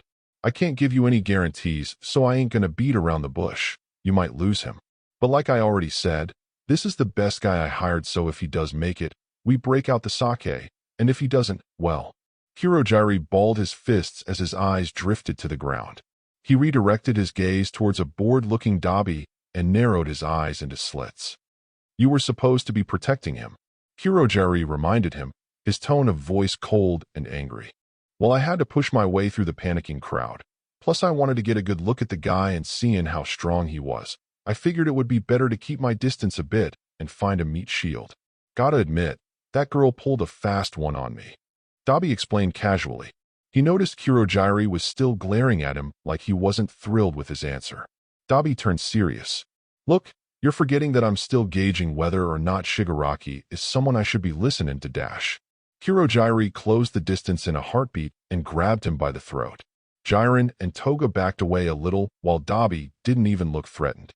You're forgetting that you take orders from All for One without question. Another defiance, and you will not be long for this world. Kurogiri warned. Dabi smirked. Well, you can tell him that his little sidekick wasn't up to snuff dash. Okay. A loud scream came from the door. Jiren quickly unlocked it and swung the door open. Everyone got a front row seat to Shigaraki sitting up on a gurney with his remaining hand on the doctor's face, his quirk decaying the man's head into dust. The doctor's headless corpse crumpled to the floor as blood gushed from its neck, staining his apron and the floor crimson. Toga eagerly licked her lips. Tamura looked like something out of Silent Hill. He was paler than usual, his face and upper body were covered in bloody bandages, and he breathed heavily with blood dripping from his mouth, while his stump of an arm was gruesomely stitched shut. The dirty room and flickering overhead light only added more tension to the already unsettling atmosphere. Jiren looked at the corpse of the doctor and mentally remarked that at least he wouldn't have to pay anything for his services. Dabi was slightly impressed at how Tamura killed the guy, while Toga was giddy at the sight of so much blood. Kurogiri cautiously approached Shigaraki, worried about his current state of health, both physically and mentally. Young master, you should lie back down. Kurogiri calmly suggested as he slowly reached out to him. That cheater. What dash. Ray. Tamura suddenly leaped out of the gurney and began disintegrating anything he could touch with his remaining hand, while kicking every item on the floor across the room.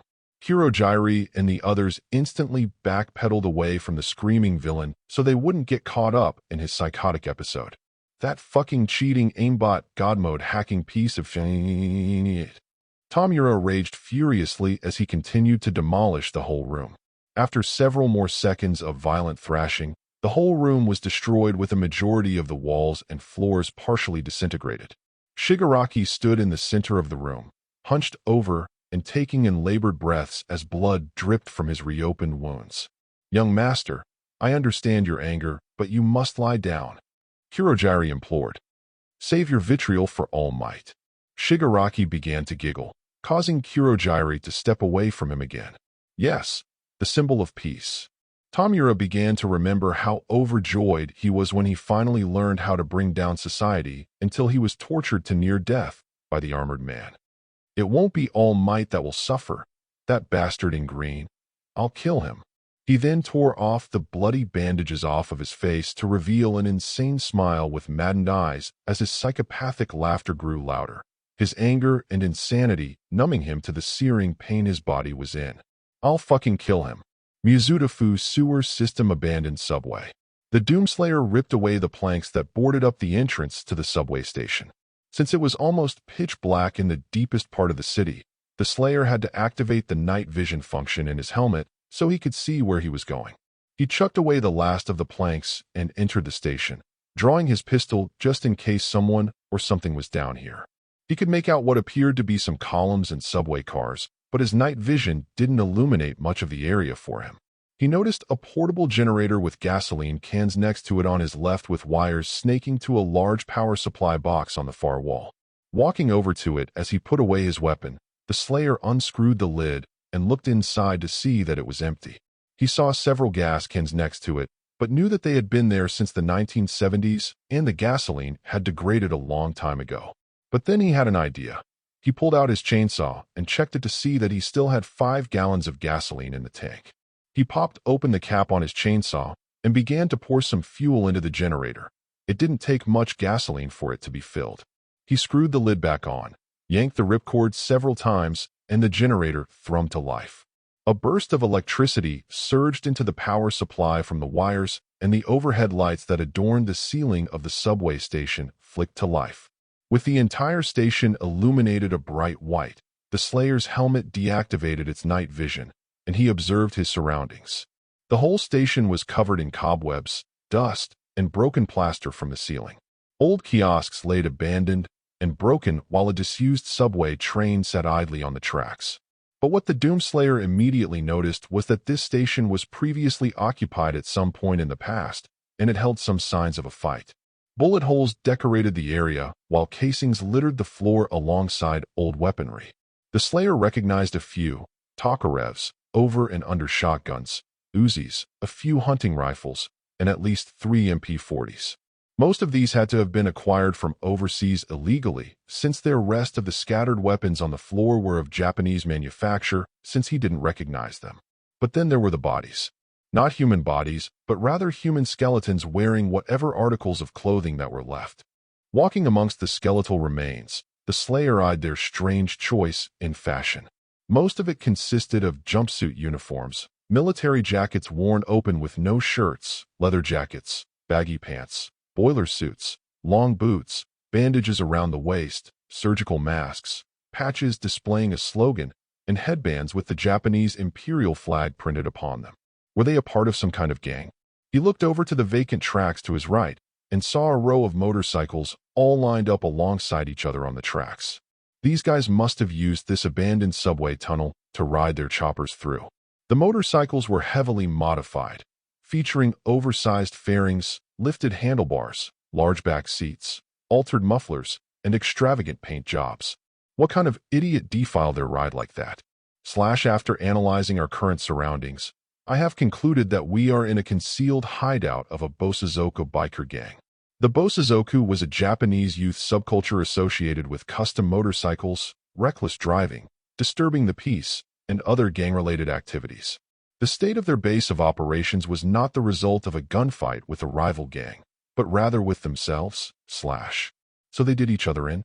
The Slayer looked around and saw the positions the skeletons were in. They were all facing each other, and evidence did point to the fact that they did engage in infighting. But why? Walking over to the subway train on the left side of the station, he entered the first car and saw that it had been renovated into a storage room of sorts. Most of it contained crates full of weapons, motorcycle parts, and repair kits. The next car he walked into served as the living quarters for the gang, featuring multiple sleeping bags. Plastered across the walls were posters of swimsuit models, while the floor had some unimportant items near the bags such as cigarettes, toothpicks, dice, old magazines, bottles of booze, and the like. The doomslayer spotted a guitar lying against the wall and, out of curiosity, picked it up by the neck, and it instantly fell apart in his hand. Didn't surprise him. Vega did say that this place was unused since the 70s. He tossed the remains of the guitar away and entered the final car. This one served as the head honcho's office. The left side had a map of the city with some circles and X's scribbled across it, a personal desk with 3 suitcases on top of it, and the far end of the room had a bed with some beanbag chairs close to it. He had the 2 skeletons lying on the floor across from each other. One had a rusted katana embedded in his chest and held a Ruger Redhawk in his hand, while the other one had a bullet hole right in the middle of its forehead. Looking at the one with the sword in him, the Slayer noticed that the skeleton had several bejeweled rings, leading him to believe that this one must have been the leader. The one with the bullet in his head was another subordinate. They ended up killing each other in the end. The Slayer turned his head over to the desk and eyed the suitcases. He opened up one of them to reveal stacks of the nation's money contained within. Hypothesis. These men successfully robbed a bank, but could not decide whether or not to split the money. Their argument escalated to the point where they all turned on each other, resulting in the entire gang's death. Such is the price of avarice. The Slayer grimaced. The UAC could attest to that. Stepping outside of the subway train, the Slayer took in his surroundings. It wasn't much, but it would serve as a base of operations for his time on this new Earth. It was deep underground and well hidden amongst the sewers. The Doomslayer had a lot of cleaning up to do, but first things first. He looked over to the customized motorcycles and cracked his knuckles. Those ugly things had to go. To be continued. Chapter 7. Intruders. I fear no man. But that thing, it scares me. The Heavy, Team Fortress 2. UA High School the next day. And he just left? Shoto Todoroki questioned. Izuku nodded along with his friends. He and the others had just finished telling him of their first-hand account of watching the armored vigilante mutilate the leader of the League of Villains. Since Shoto and Bakugu did not attend the outing due to personal reasons, they heard what happened on the news and were now being told by their friends who gathered in a large group about what had transpired. The only ones who weren't a part of the group were Katsuki Bakugu and Achiko Uraraka, who sat at their desks. Shoto's expression was troubled. The way they described the man's brutal treatment of Tamura Shigaraki was unnerving, but the part where he tore the villain's arm off and beat him half to death with it disturbed him significantly. Something like this was unheard of in hero society. Tamura may be a villain, but that man went too far. Shoto shook his head as he looked at his feet. Exactly, Tinya exclaimed dramatically, doing odd motions with his arms. Heroes must always set an example to inspire hope and safety to the public, not engage in wanton brutality. What that man did was beyond fucked up. Mina Ashido finished for him. Language, Mina, Tinya shouted as he pointed at her. Also yes, I'm just glad we didn't try to take that guy head on. Sirohanda said. I know he pulled us out of the fire, but I wouldn't want to get in his way. You should be lucky you didn't. Fumikage sternly told him as the others looked at him. When I first saw him, I felt dark shadow panic and fear. I never felt it so terrified in my life. It was begging me to run and not to face that man. Whoever or whatever that vigilante was, getting in his way would mean certain death. And coming from me, that's saying a lot. Everyone felt a collective chill run up their spine. Izuku now realized why Fumikage stopped him from chasing after the vigilante. A cloud of silence hung in the air as the students let Tokoyami's tale sink in. You fucking pussies. That insult came from the classroom's resident glory hound / total asshole, Bakugu. I can't believe you extras let that green bastard get away. I would have gone after him and take him down myself since none of you have any fucking balls. Maybe you didn't hear us the first time, man. He tore the guy's arm off. Mineta hollered. So much blood. Yuga Aoyama shuddered as he hugged himself, his whole body shaking like a leaf. I mean, what chance would a bunch of first years like us have against a guy like him? We'd be ripped apart. Denki Kaminari added, trying to talk some sense into Bakugu. And that's not even counting the massive guns he had on him. Well, at least Round Face fought the other villain who showed up. Bakugu rolled his eyes as he jabbed a thumb over to Uraraka at the other end of the room. The girl said nothing, keeping her eyes glued to her desk. She had a vacant, frightened look on her face, and her eyes would dart around at certain intervals. "Yo, round face. You in there, or dash," Bakugo called out to her before he saw Kyokujiro shake her head and draw a line across her throat. Letting out an agitated scoff, Bakugo turned his head away and looked out the window. Kyoka turned to Uraraka and frowned worriedly. Her friend had been like this ever since this morning. She was beginning to wonder if Uraraka had some kind of PTSD from yesterday. Midoriya saw it as well. He wanted to try and talk with her, but felt that maybe he and the others should give her some space for a while. "This other villain you mentioned, you said he had the same powers as mine?" Shoto questioned. "Yeah, but only your flame quirk, and they were colored blue. I think the flames might have been hotter than yours." Koji Koda communicated through sign language. Todoroki felt very troubled by the news. Sure, there were different variations of fire-based quirks, but this one sounded all too familiar to his. It could have been a mere coincidence, but what if it wasn't? Nah, it couldn't be. He was overthinking things as usual. He focused back on the matter of the vigilante and turned to Izuku. "You said before that the vigilante pulled weapons out of thin air?" "Yeah, I think he might have some kind of quirk that allows him to do that." Midoriya figured. "Though I can't think of any quirk I've heard or read about that does that. Maybe it's a new type of quirk that's never been discovered before. I mean, there's always new quirks being discovered every day in 3's dash." "Dude, you're mumbling again." Rikido Sato's sweat dropped, causing Izuku to stop his ramblings and look embarrassed. "What do you guys think the pro heroes are going to do about him? They should arrest him. It's too dangerous to let someone like him run around Mizutofu." Mizo Shoji said, folding his multiple arms. "That and being a vigilante is technically illegal." "Yeah, and has that guy ever had his head checked? He's like Gears of War and Jason Voorhees all rolled into one." Toru Hagakure exclaimed as she wildly flailed her arms around. Not that you could see them since she was invisible. Masahiro Ojuro nodded in agreement as his large tail swished around. He remembered something about the vigilante his classmate mentioned earlier. "Hey, didn't you say that you saw this guy a couple of days ago, Izuku?" "Yeah, he just fell out of the sky right outside my apartment and walked off when my mom and I tried to help him. We thought he was a hero on patrol, but something still seemed odd about him." Izuku explained. "So you let a 6-feet-tall psycho walk free? You really dropped the fucking ball, Deku." Bakugo barked indignantly. "Now hold on." Momo Yaoyorozu intervened, coming to Midoriya's defense. There was no way Izuku could have known that guy wasn't a hero. "She's right. If anything, we would have ended up doing the same thing if we were all placed in Midoriya's situation." Suyu Azui reasoned, causing Bakugo to scowl and look away again. Nobody knows any real way to visually differentiate between a hero and a vigilante, at least until now. As everyone else began offering their views and opinions, Izuku was left to his thoughts. What should he have done differently back then? If he knew that man was incredibly dangerous, should he have tried to stop him when they first met? So many what-ifs and alternate outcomes were swirling around within his mind as Izuku began to chillingly realize that not reporting the vigilante was all on him. "Hey, you okay, buddy?" Kirishima tapped Izuku's shoulder, startling him a bit. "You look pretty down." I don't know." Izuku started before he looked down at his feet. "I can't help but feel that this is my fault." "Your fault? Dude, none of this is your fault. You didn't know?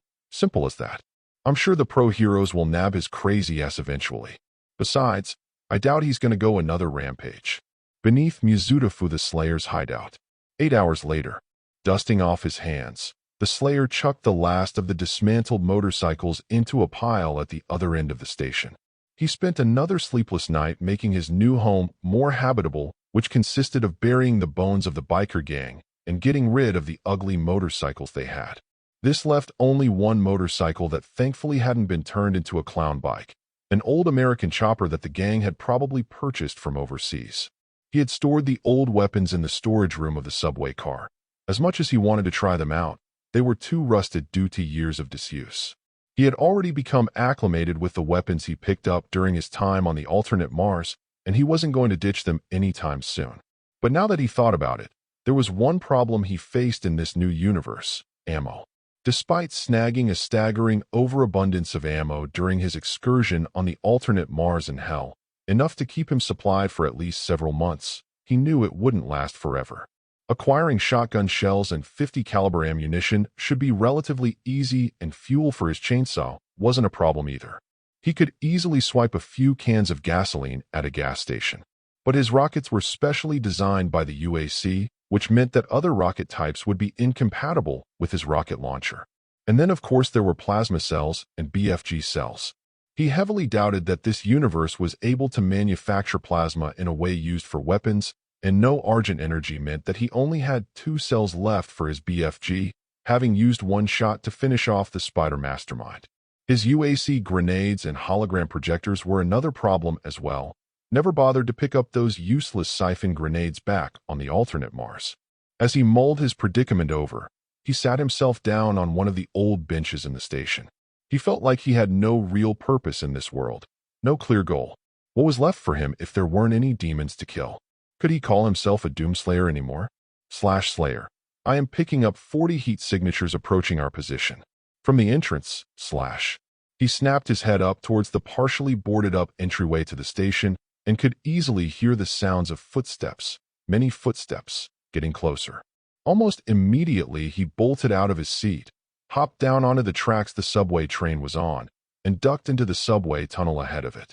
With the darkness of the tunnel concealing his presence, the Slayer peered out from the corner a little and gritted his teeth in annoyance. He knew it would already be a matter of time before the heroes of this world would come looking for him and take him into custody. He wasn't going to jail, and he was not going to lie down and do nothing. He was, for all intents and purposes, a monster, but he was not a murderer. As soon as the heroes entered the station, he would rush in, incapacitate them all before leaving the station, and find someplace else in Japan to lay low. Scanning. None of them are quirk users. Fuck. They were probably cops. Now he really had to hold himself back. The footsteps were starting to get louder, and he could easily make out several silhouettes nearing the entrance. He balled up his fists and prepared for a brief altercation, and saw these men weren't police officers in the slightest. Stepping into the station and descending the stairs were multiple men dressed in pitch-black military garb, all of them outfitted with Kevlar vests, ammo bandoliers, armored plates around the joints, and gas masks that covered their faces along with black hoods. They were also outfitted with impressive, state-of-the-art weaponry: FN-P90 submachine guns, ARX-160 assault rifles, USAS-12 fully automatic shotguns, and MG-4 light machine guns. As the last of the soldiers entered the station, they began to scan the area with their weapons at the ready. The Doomslayer, ever silent, watched them with great interest. Who were these guys? After a few tense minutes of scanning and searching the station, one of the men with several yellow stripes around the sleeve of his uniform twirled his finger in the air, and the other soldiers regrouped over to him. One of the soldiers handed a subway map he procured from the subway car to the apparent commanding officer, and the CO silently studied it. He held up his hand, signaling his regiment to be at ease. He then pressed his finger up against the tactical headset near his ear. Commander 9, this is Theta Squad 12. We've located an old subway station several miles beneath the city. I can confirm that this'll make the perfect fallback point after we're done with the operation. Good work, Sergeant. Is the station occupied by any chance? There's a functioning generator here that looks like it was used recently. Could be a couple of hobos. Scare him off. Negative, I want no witnesses.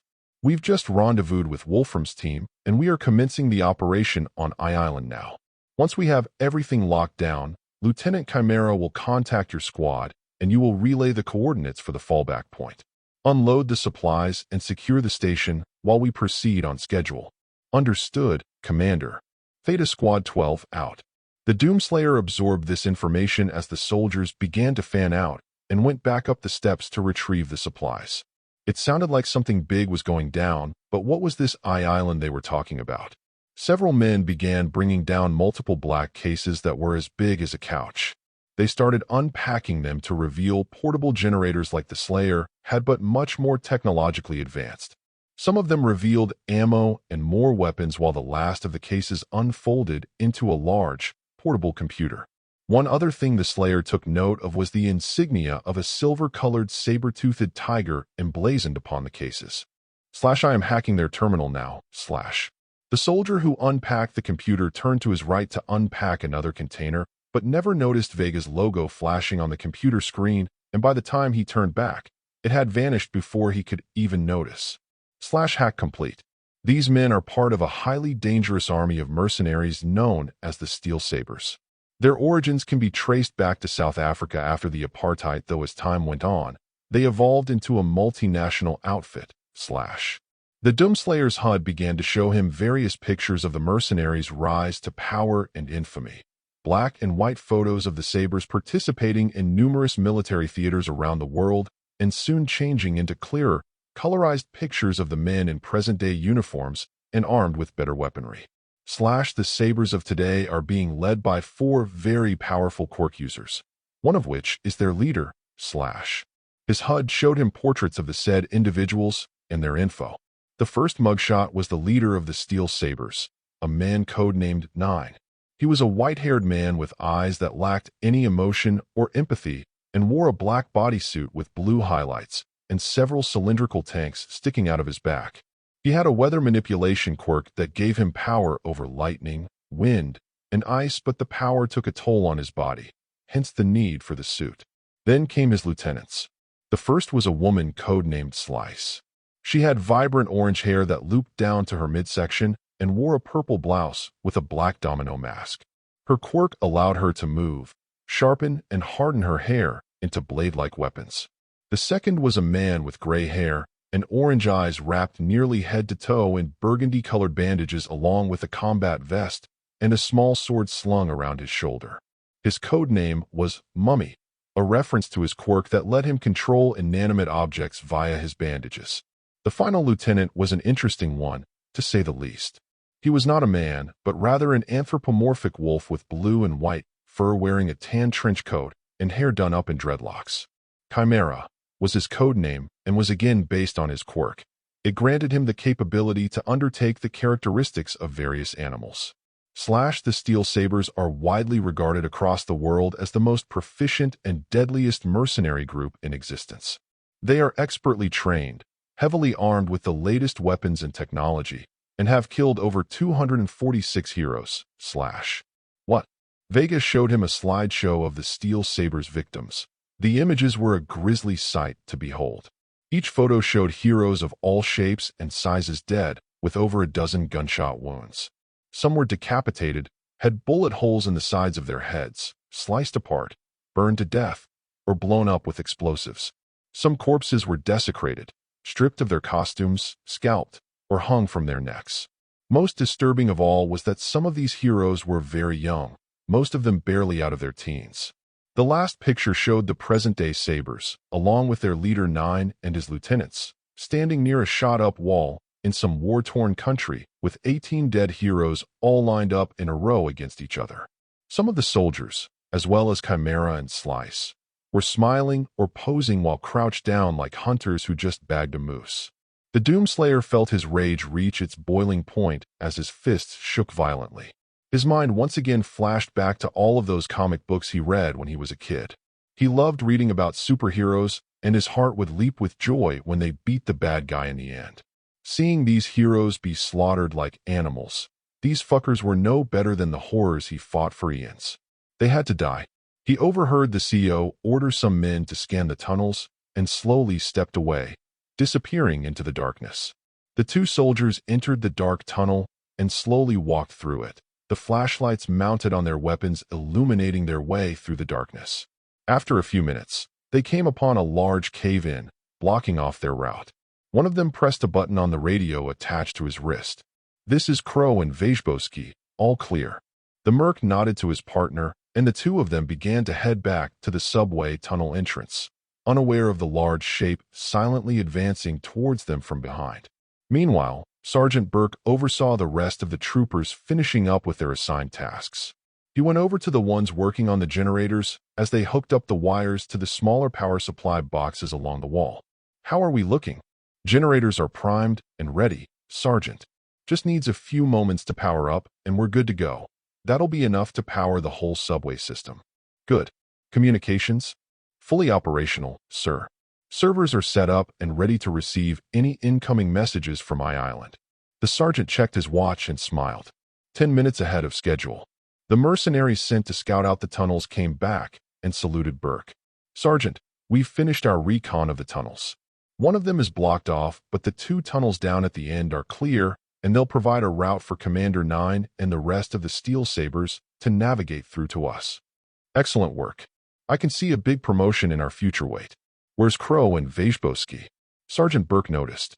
Everyone began looking towards the tunnel the 2 previously went in. They reported this tunnel was sealed up and secured, but they never returned. "Vejboski, Crow, what's the holdup?" One soldier spoke into the radio. Nothing responded. They could only hear static. "Guys, you there? Where are you?" The sergeant was getting impatient and turned on his radio. "Vejboski, stop dicking around and bring Crow and your ass back here now. If this is your attempt at humor, so help me fuck." 2 objects were tossed at Burke's feet, and when he and the other Sabers looked down, they recoiled in horror when they saw that it was the severed heads of Crow and Vejboski. As the soldiers staggered away in fright, the doomslayer darted out of the tunnel along the tracks as he ran to the old generator and shut it off. The entire subway station was plunged into darkness, and the mercs began to arm themselves with their weapons. "Safety's off. We've got a hostile in the area. Switch to night vision," the sergeant ordered as the sounds of weapons being cocked were heard. One by one, the soldiers pressed a button on the side of their gas masks to activate the night vision function. The last of the soldiers activated his mask. Doom 2016 Flesh and Metal. Just in time to see a man covered in green armor, armed with a chainsaw, barrel straight towards him out of the darkness. His head was sawed off in one swing. Shouts of panic filled the air as the headless body crumpled to the floor, blood splashing against some of the mercs present. "Contact. Hostile sighted. Drop him." Every weapon that was in the hands of the soldiers roared to life as they opened fire upon the armored man. Now normally, any man would be easily ripped asunder by the amount of armor-piercing ammunition and shotgun rounds being fired at him, and no amount of Kevlar could protect anybody from such an onslaught. But the Slayer's armor was forged by a Rouge demon within the fires of hell, and then later enhanced with UAC technology after they dug him up. The Predator suit was designed to withstand anything hell could throw at the Doomslayer. But against regular firearms? All of those bullets and pellets were shattering like glass against his armor. The Doomslayer descended upon the mercenaries without mercy, intent on making them pay for every hero they killed. Every swing of his chainsaw cleaved through them with no resistance whatsoever, as any merc caught in his path was decapitated, bisected, and bifurcated. He hacked off the hands of one mercenary and followed up with a quick decapitation before slamming his elbow into the face of another merc, enough to make his head snap back with an audible crunch. He pulled out his double-barreled shotgun and fired into the group, taking out several of them while 2 were instantly blown in half. He reloaded and blew the head off of another merc while grabbing one by the neck and crushing his windpipe. He threw the body at another merc, and while he was struggling to rise, the Slayer ran over and punted his head off like a football before spinning around and slamming both of his hands on another soldier's face, crushing his skull like it was stuck in a hydraulic press. He revved up the chainsaw again and sawed another hapless merc diagonally. "He's not going down. He's not fucking going down." The Slayer put away his weapons and began to tear the mercs apart with his bare hands. Each haymaker broke their necks. Each uppercut decapitated them. Each headbutt caved their skulls in, and each punch to the gut caused their organs to rupture or outright explode. The Slayer grabbed the face of one merc and slammed him right into a column, crushing his skull like a soggy pumpkin. A Saber ran up to him and unloaded his light machine gun point blank into the side of the Slayer's head.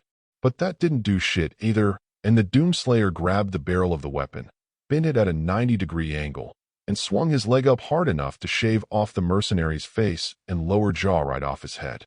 Another merc charged in while unloading his automatic shotgun on him, but the Slayer swiped the weapon out of his hands and impaled him with it.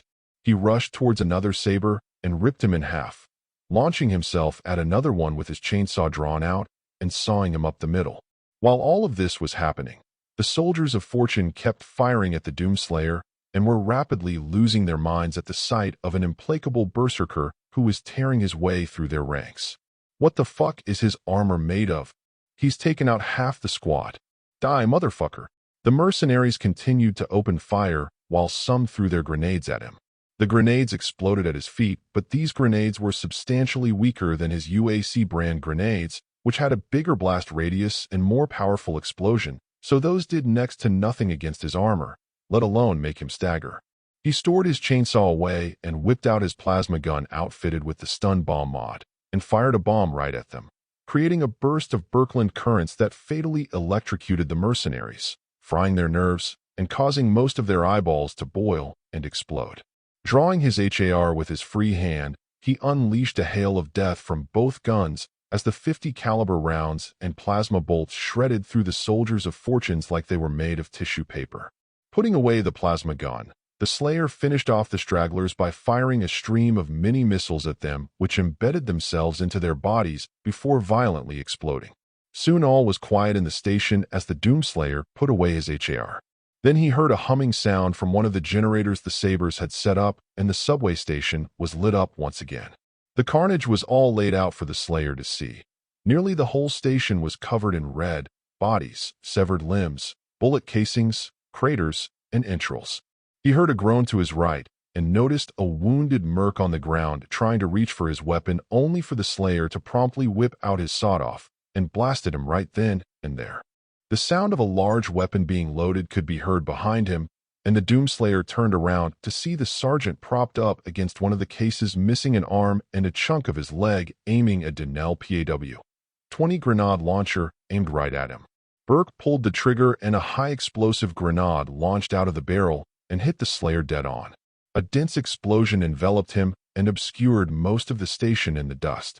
Burke smiled deliriously for a moment, but his victory was astoundingly cut short when the smoke cleared to reveal the armored butcher was completely unharmed. The doomslayer simply wiped away the dust on his chest plate and began stomping towards the sergeant, who had a look of open-mouthed horror. "Fuck me. Fuck me. Fuck me. Fuck me. Fuck me. Fuck me. Fuck me." Burke screamed over and over again as he wildly fired at the Slayer with his launcher, but the indomitable superhuman still kept walking towards him while tanking every shell that exploded against his Predator suit. The doomslayer finally closed the distance, swatted the weapon out of the sergeant's hand, and put his fist straight through his face. Removing his fist from the now-dead mercenary, the Slayer looked at his handiwork.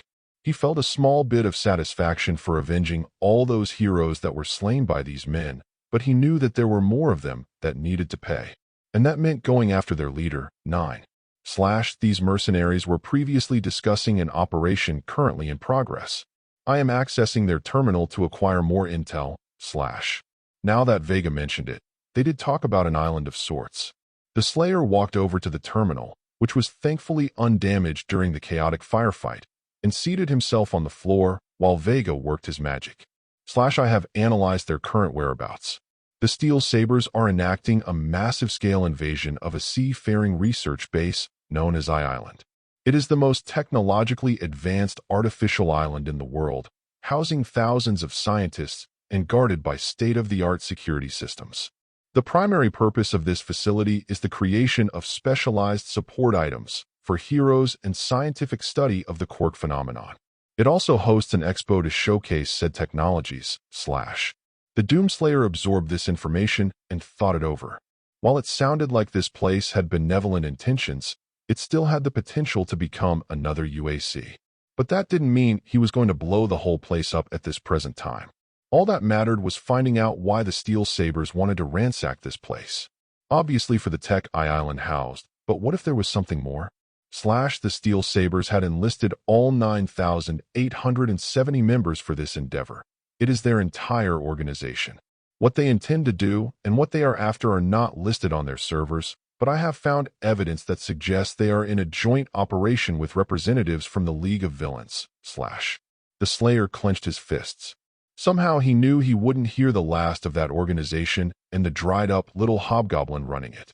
If they had joined up with a notorious team of mercenaries, then it couldn't be good.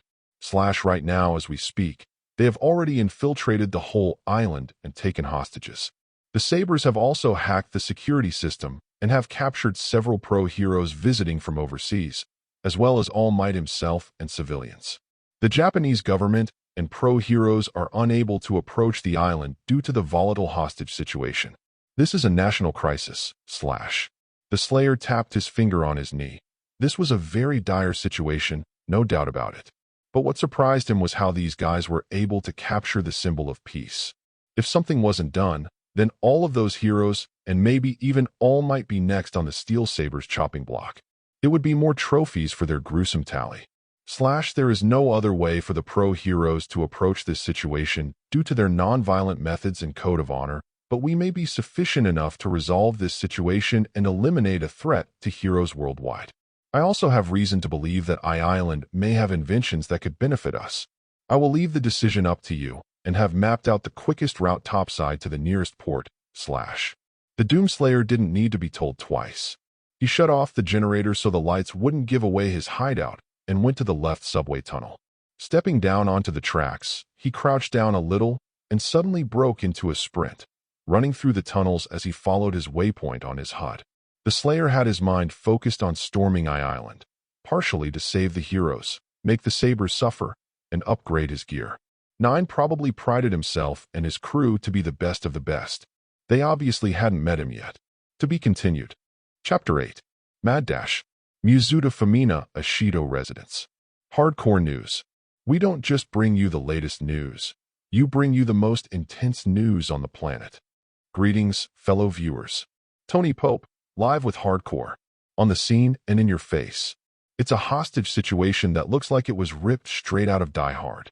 Cops everywhere, reporters ambling about, the lives of dozens of innocents on the line as the world's most infamous mercenaries have turned Island into a literal Nakatomi Plaza. Can the heroes and authorities stop the Steel Sabers?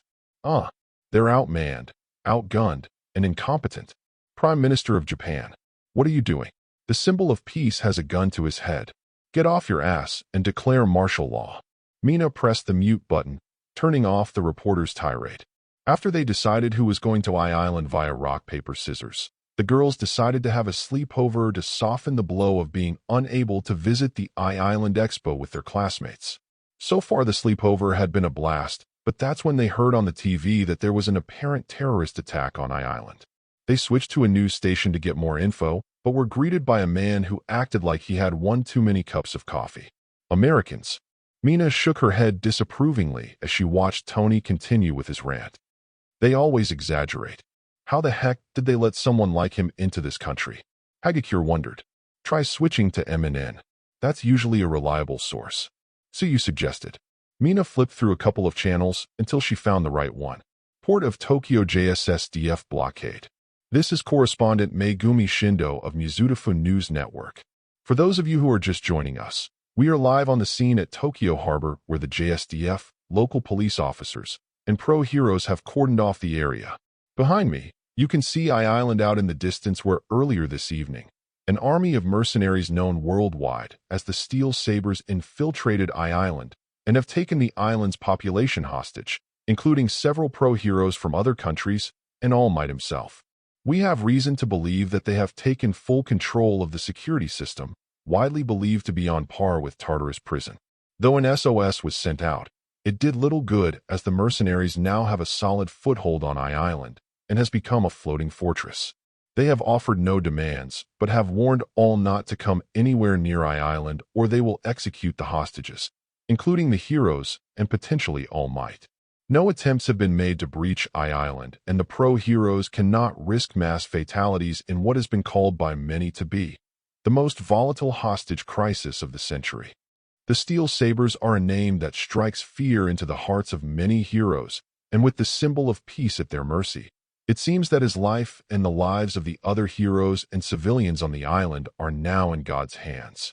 The correspondent finished her report just as the police politely requested her to move back from the barricade for her safety. The entire area, as well as the entrance to the docks, was swarming with cops and soldiers. Many were keeping the concerned bystanders at bay while setting up long-range counter-surveillance equipment to try and hack into Island security systems and maybe give them a chance to turn things around, but it was no use. It would take months to override the systems. The Steel Sabers were able to do it in just a few hours. The Japanese government issued a strict no-fly order anywhere near Island, as well as forbidding any boat from approaching it. The whole situation was a powder keg waiting to explode and the slightest misstep could result in incalculable losses. All they could do for now was sit tight and hope that the mercenaries would get what they wanted and spare all might. But even then, that was just wishful thinking. Sewer system beneath the port of Tokyo. The waypoint on his HUD had led the Slayer behind the designated JSDF barricade into a manhole cover above him. He was just about to climb up the ladder when Vega contacted him. There are currently no forms of transportation that will get you to Island without alerting the Steel Sabers. But I have a solution. Your Delta V jump boots can be reconfigured to fire a continuous stream of propulsion rather than a short burst at the apex of your jump. These adjustments can allow you to easily traverse through the water to Island since your Predator suit lacks any form of buoyancy. The Doomslayer looked at his arm, noting that he would probably sink like a rock if he ever jumped into a deep body of water. He leaned against the wall and popped off his jump boots. He started fiddling with the knobs near the ankles of the boots until he had the right settings configured and slipped them back onto his feet. Be aware that multiple pro heroes are in the current vicinity. I hope you do not plan on fatally dash /. The Slayer shook his head and held up his hand as a gesture of reassurance. True to convictions, he was not going to kill any heroes. That is most comforting. I will leave how you handle them up to your discretion and will contact you again once you are in proximity to the island. Looking back up at the manhole, the Slayer was beginning to notice something about Vega. As time went on, the AI was starting to act more human. Using words like hope and comforting were signs that the Vega truly was evolving into something more. But the Doomslayer was not at all perturbed by this observation. He rather encouraged it. How could he ever turn his back on someone who helped him so much back on the alternate Mars?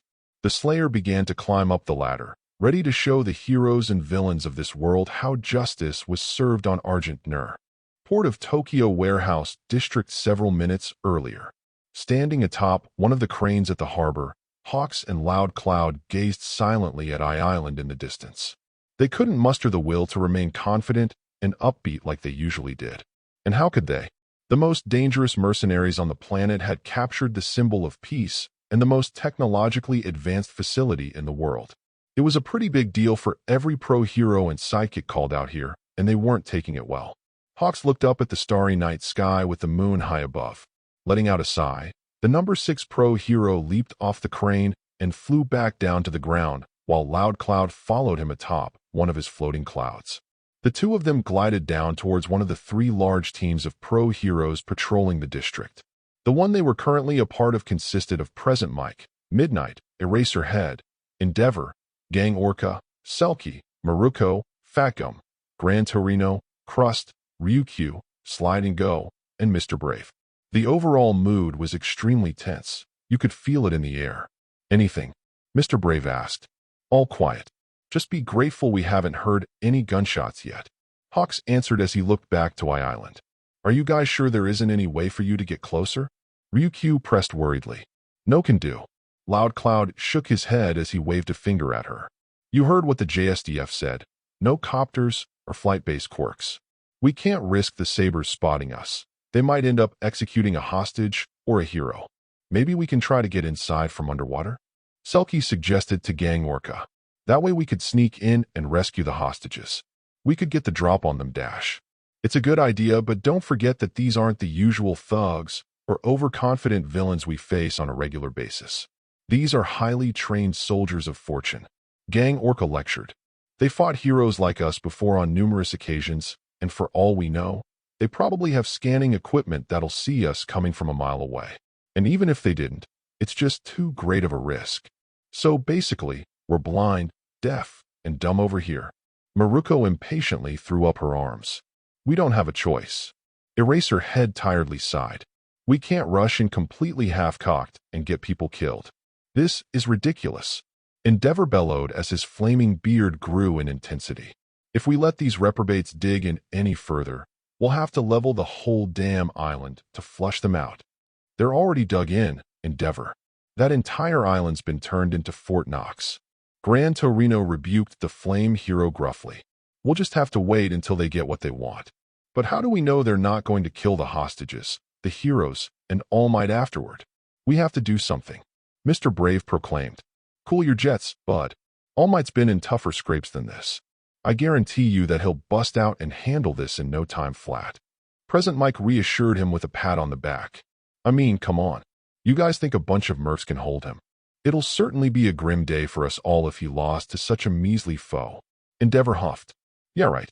I bet that's something you're hoping for. Maruko fiercely shot back. Endeavor visibly seethed as he glared daggers at the rabid heroine. It was no secret that the two pro-heroes were not on friendly terms.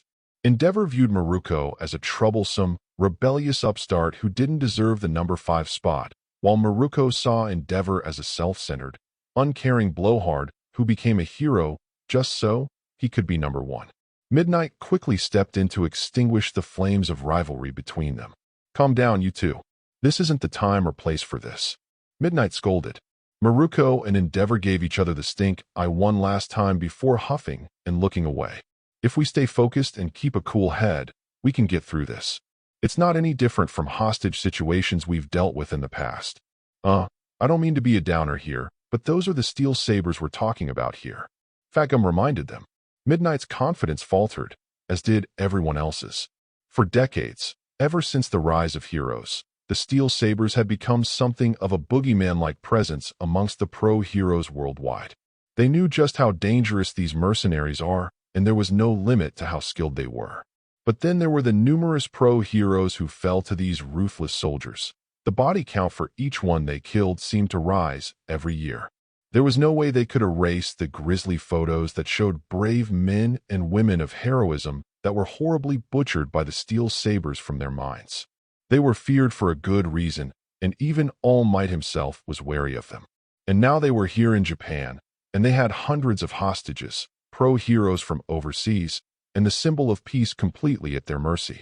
I didn't think they were real, but that's when I heard the stories about them. Crust admitted as he looked down at the ground.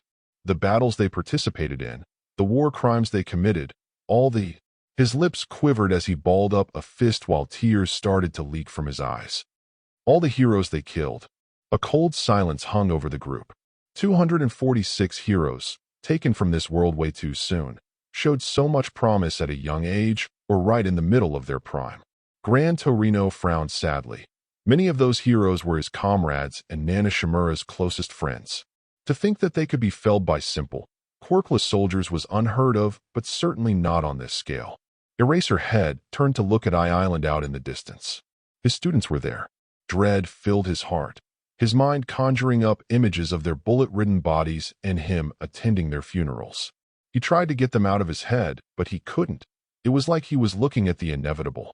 How could he ever call himself their teacher if he wasn't able to save them?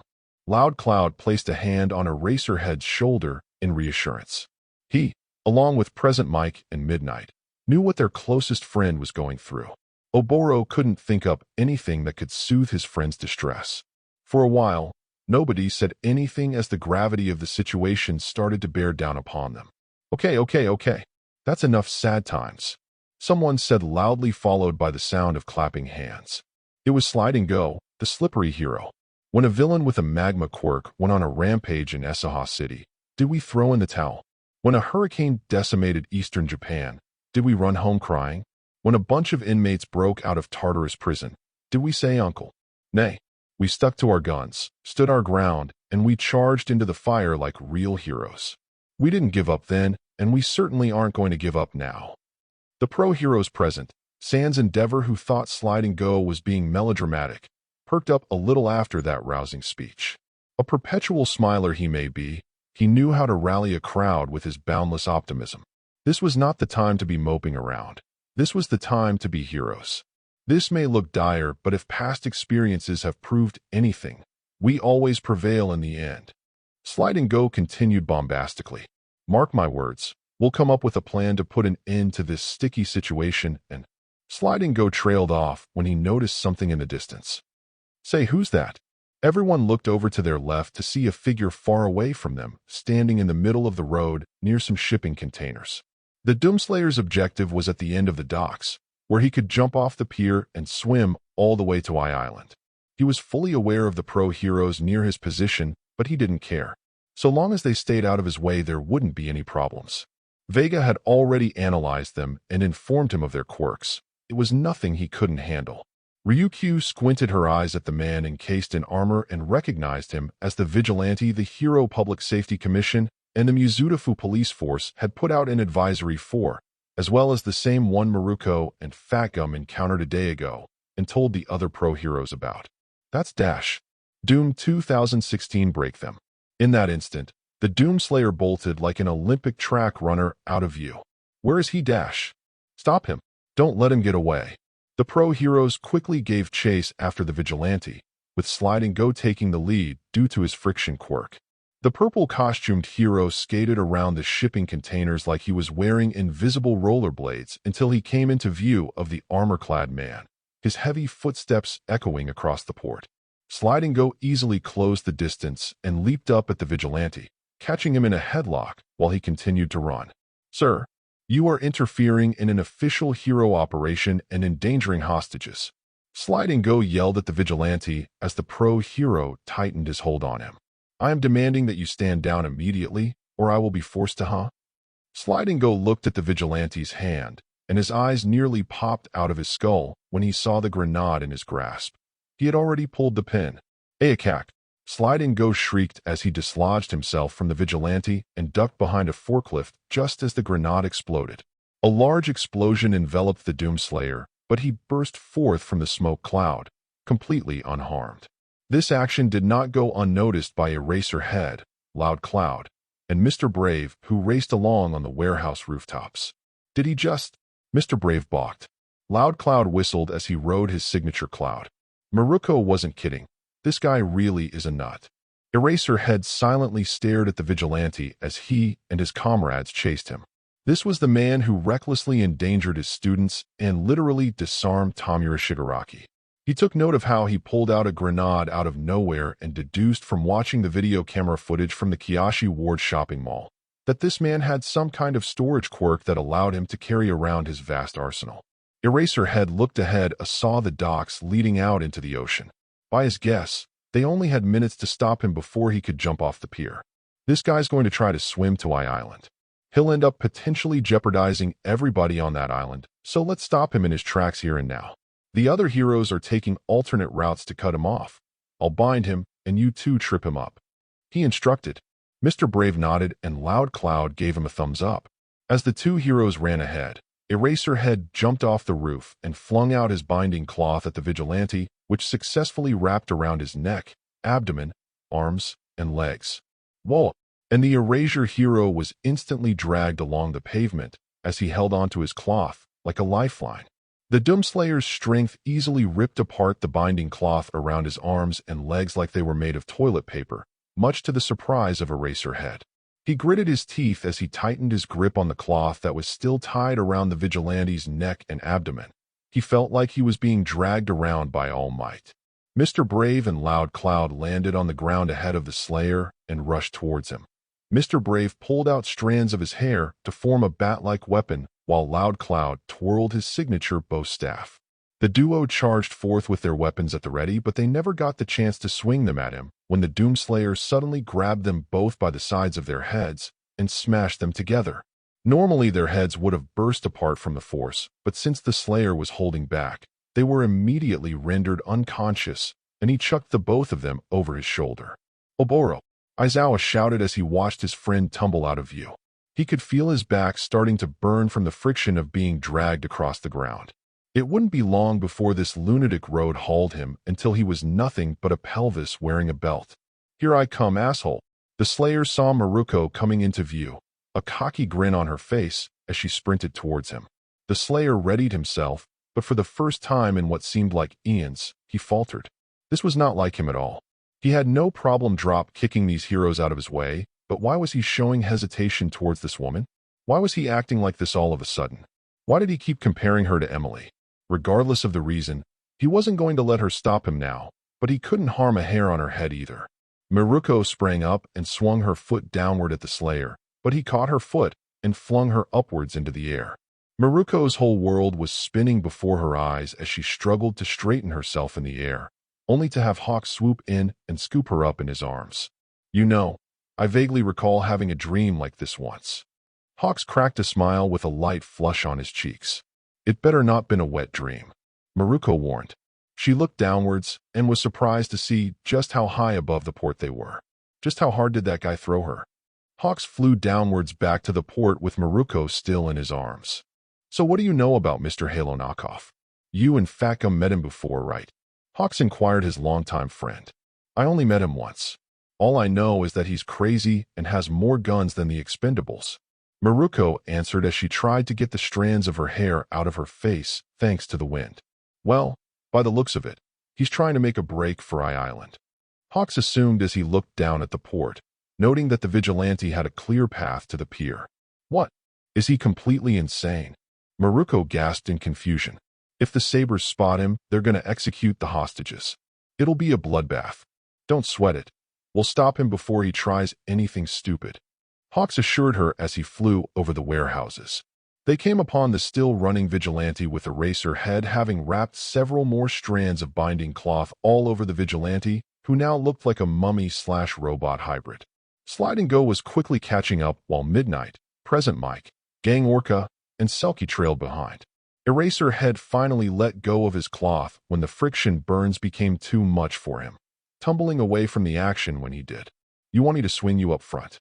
Hawks offered as they neared the ongoing chase. Maruko carefully thought this over.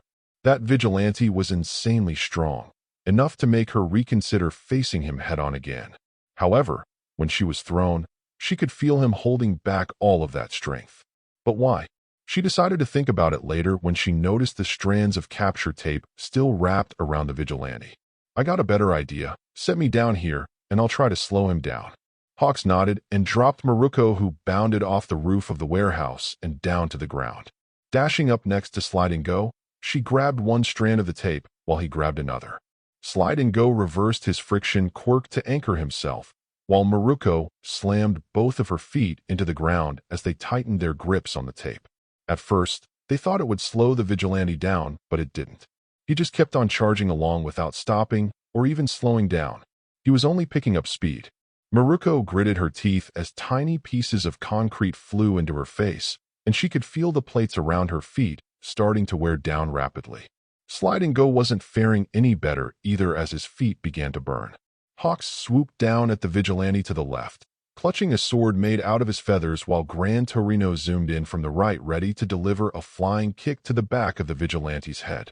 Crust then came into view from up ahead and held out his fists. Cease. He valiantly boomed as a massive wall made of white hexagonal patterns surged forth from his hands and formed a triple-layered, semicircle barrier to entrap the vigilante. Maruko smirked in relief knowing that this loon now had no way out and his little stunt would end there. Gran Torino's kick was mere seconds away from connecting with the Slayer's head when he suddenly grabbed the aging hero's foot and threw him to the right. The force at which Gran Torino was flung sent him smashing face-first into Crust's barrier, breaking the hero's nose and knocking him out like a light. Hawk shot towards the vigilante and thrust his sword at him, but to his subsequent horror, it snapped like a twig against his armor. The Doomslayer grabbed Hawks by his neck, nearly cutting off his air circulation in an instant, and slammed him down face-first into the pavement, breaking his goggles as he tossed him over his shoulder like a rolled-up piece of paper. All of this was done while the Slayer was still running. He was nearing the front of the barrier and the Slayer, as if to give a middle finger to all the pro heroes presently chasing him, threw out his fist and demolished all 3 layers of Crust's reinforced shield wall in one blow.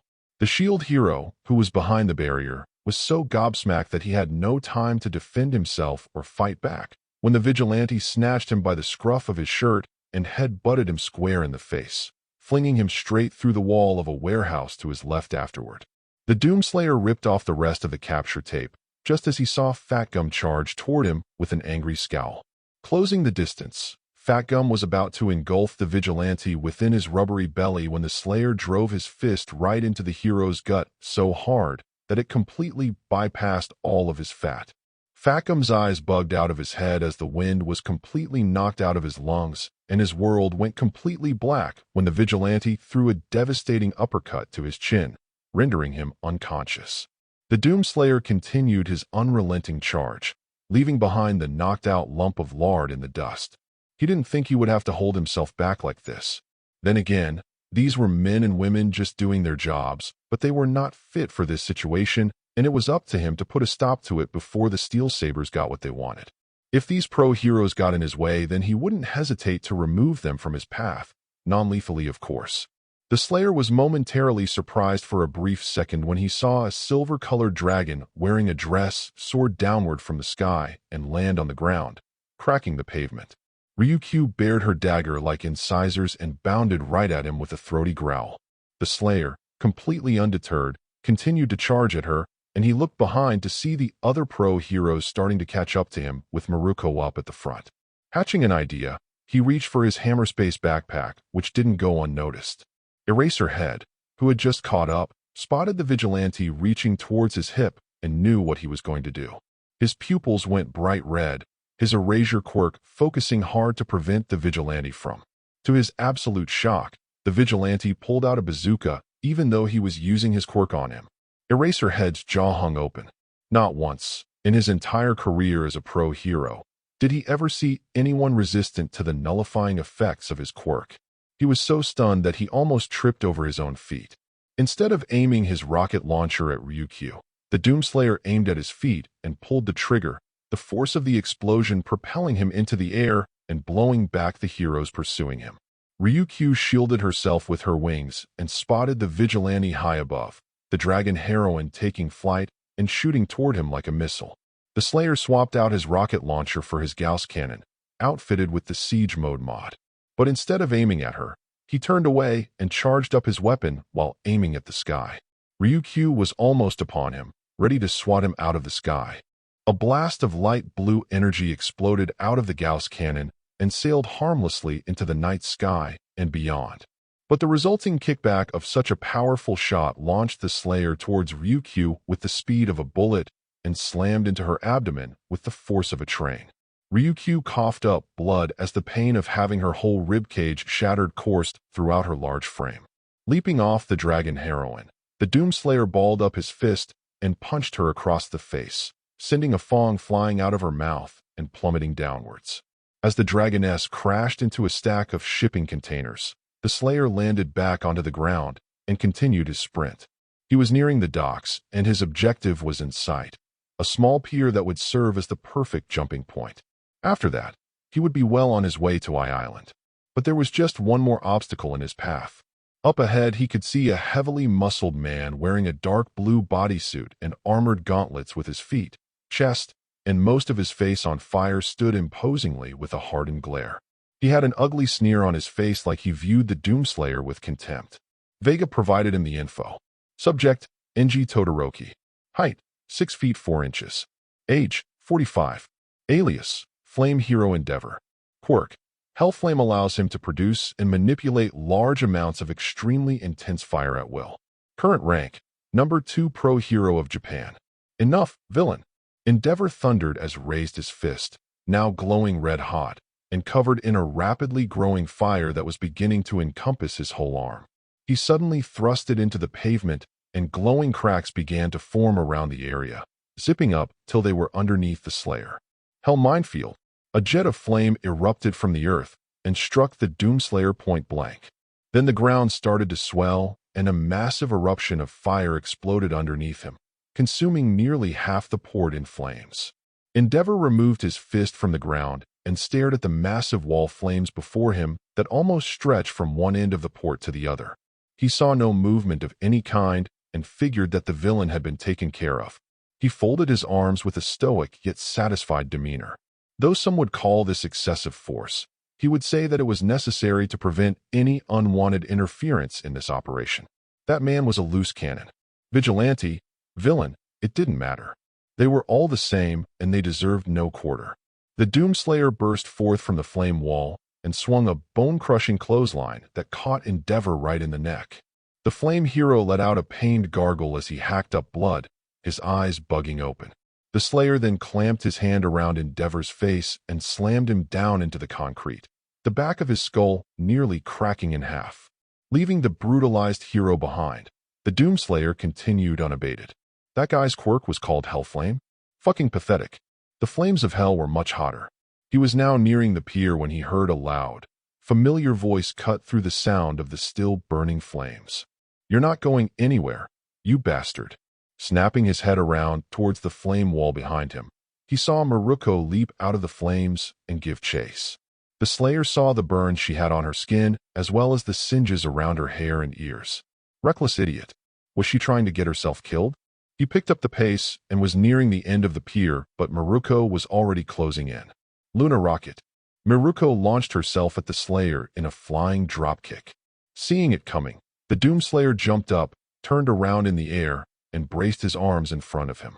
Maruko's feet slammed against the vigilante's arms, unleashing a shockwave that knocked over several objects around them. Time seemed to slow down for Rumi. She could faintly see the vigilante's face behind his darkened visor and saw his eyes. The force of Maruko's attack launched the Slayer away from her like a cannonball in an arc over the pier and fell towards the water. As soon as Maruko realized her grievous error, Hawks swooped in and created a burst of wind that extinguished a large portion of Endeavor's flame wall to allow the other pro-heroes to get through. Despite the loss of his goggles and a broken nose, the wing hero was still determined to stop the vigilante, and he unleashed a torrent of feathers at him so they could bind and carry him off to solid ground. Eraserhead, who was running alongside his fellow heroes, saw him reach towards his hip again. This time he focused all of his power into his quirk, under the belief that the last time had to have been a fluke. It had to be. But once again, in another soul-crushing blow to Eraserhead's composure, the Slayer pulled out another of one of his many weapons. This time it was the plasma gun, and he had just enough time to swap it out for the Heat Blast mod, which still had a full charge the last time he used it. With the feathers about to engulf him, the Doomslayer pulled the trigger, and a blast wave of pressurized heat emanated around him, vaporizing the feathers into ash. He finally hit the water and could feel himself beginning to quickly sink due to the weight of his Predator suit. Luckily, Vega's previous instructions on modifying the jump boots helped him greatly. Upon activation, the Slayer easily glided through the water with very little resistance and headed north to where Island was located. Back on the surface, the remaining pro-heroes who hadn't been punched into a coma gathered near the slightly charred Maruko and Hawks, who just touched down. "Shit, we're too late." Present Mike cursed. "Don't worry. We got this," Gang Orca proclaimed as he took off his tie. "The sea is our turf," Selkie added proudly as he slipped on his swimming goggles. The two aquatic heroes ran towards the end of the pier and jumped into the water, their quirks easily enabling them to torpedo themselves through the currents and give chase. On dry land, the other heroes anxiously watched the waters while Midnight, Slide and Go, and Eraserhead tried to help Endeavor. This goes without saying, you need to stop throwing yourself into the meat grinder like this. Hawks reminded Maruko out of concern for her burn wounds. "Don't sweat it. I've felt worse." Maruko grinned, ignoring the burning pain on parts of her body. "I'm just more concerned about what we do now." "You think Orca and Selkie can handle him?" Present Mike wondered. "I mean, he just plowed right through us and thrashed Endeavor Dash." "I said don't fucking touch me." Present Mike bristled as Hawks and Maruko looked behind him. Speaking of whom, the enraged number 2 hero threw Midnight, Slide and Go, and Eraserhead off of him when they attempted to help him. Enji was absolutely infuriated at his humiliation. His pure, unadulterated rage towards the vigilante was unfathomable. He grounded his teeth as the blistering pain of his fractured skull threatened to make him pass out. His livid death glare was focused on the ocean. If Gang Orca and Selkie captured him, he was going to pay the vigilante back for this. In blood, stepping away from the furious flame hero, Midnight glanced at Aizawa and noticed the shell-shocked, almost traumatized look he had in his eyes. Eraserhead, "Hey, what's wrong?" "My quirk." It didn't work on him. Everyone within an earshot heard him. Endeavor, Midnight, Present Mike, Hawks, Slide and Go, and Maruko stared back at him with expressions of disbelief and confusion. Could you run that by us again?" Slide and Go requested shakily. 2 geysers of water erupted out in the distance before Eraserhead could answer. Just as everyone looked out to the sea, 2 objects crash-landed right behind them. To their shock, it was the unconscious forms of Gang Orca and Selkie. The whale hero had most of his teeth knocked out, while the seal hero had a massive fist imprint on the side of his face. As the pro-heroes ran over to help them, Maruko was left to herself staring at the wreckage of the port before her. In the span of a few minutes, one man completely decimated several pro-heroes single-handedly. It was so hard to believe that something like this happened. He didn't stay and fight. He just bulldozed through them like they were nothing. Didn't even stop, just kept on going until he finally escaped. Turning around to look at Island, Maruko knew that he was now on his way over there. What was he going to do? What happened if the Steel Sabers started executing hostages because of him? She didn't want to know the answers to those questions, but there was one thing on her mind: his eyes. Why did they look so reluctant? Reluctant towards her specifically? As Slide and Go looked over Ryukyu, who had reverted to her human form, he turned towards Island, and an evil-looking smile spread across his face. The undercover agent of the Meta Liberation Army stroked his chin in thought, sensing that this vigilante could be a promising new addition to Redestro's ranks. High above the scene on a crane, a figure had watched what had unfolded before her eyes. She was a tan-skinned woman with white hair, amber-colored eyes, and a rune imprinted on her forehead. Her ornately detailed armor was covered by a heavy brown cloak draped across her lithe frame. This woman was Uriel, the Archangel of Wisdom. Although she had wanted to step in and stop the legendary doomslayer from killing them, she was legitimately surprised to witness that he had not taken a single life. It seems that he was solely focused on heading towards Island to where the Steel Sabers had taken hostages. The Archangel of Wisdom felt powerless to do anything. The Prime Council was at a loss of what to do with the Slayer, and the Ascendant Realm was in a state of unease and uncertainty. None of the gods knew what to do. What should be done? Would he disrupt the eternal balance? Will his actions force the Four Horsemen to intervene? Turning her gaze towards Island, Uriel knew that the Unchained Predator would soon unleash his wrath upon the Steel Sabers. But was it to fuel his bloodlust or save the innocents? To be continued. Chapter 9. Silent Terror. There's something out there waiting for us, and it ain't no man. We're all gonna die. Billy's Soul, Predator. Island's Central Tower, 3rd floor. Beads of sweat dribbled down Izuku's face as he ran his fingers through his messy hair. It was difficult for him to try and remain calm in a situation like this, but it was fruitless at this point. The day started so peacefully. He was invited by All Might to attend the Island Expo with him and got to take in the numerous sights and technological wonders the island had in store for him. He got to meet the legendary David Shield and his daughter Melissa and learn more about his mentor, and even got to try out a new support item that Melissa created. From there, he went on a tour with her to view the many different technologies the island was showcasing. He had the pleasant surprise to meet several of his classmates who were attending the expo. Uraraka was also visiting, and he wanted to use this time to talk to her since he could tell that she was still shaken up after the mall incident. And then everything went straight to hell. When he and the others had finished dressing up for the party, the security system turned against the whole island, and armed soldiers swarmed every corner of the artificial landmass. Gunfire was heard. Partygoers were thrown to the floor, and the visiting international heroes, and even All Might were captured by the soldiers via the hacked security measures. Everything was happening so fast that he barely managed to escape with 2 others in tow. Now huddled in the janitor's office, Izuku assessed the severity of the situation. A literal army of terrorists had seized Island. Not just any terrorist group, but the Steel Sabers themselves. Izuku had heard of these merciless soldiers for hire many times throughout his life and hoped for the day when the whole organization would be brought to justice. But now they were here and used the Central Tower's security system to capture the heroes and All Might. Then they began to apprehend everyone in the building and round them all up in the banquet hall where the heroes and attendees were gathered. Worst of all was that David and Melissa Shields had been captured as well, including his friends. This only left him, Shoto, and Uraraka as the only ones who managed to evade capture. Bakugo and Kirishima were nowhere to be found. It soon began to dawn upon him that they were in no position to even attempt to free the hostages. The Sabers were everywhere, patrolling the halls, and the security cameras were their eyes in the sky. They had complete control of Island, but Izuku refused to give up. We can't just sit here and do nothing.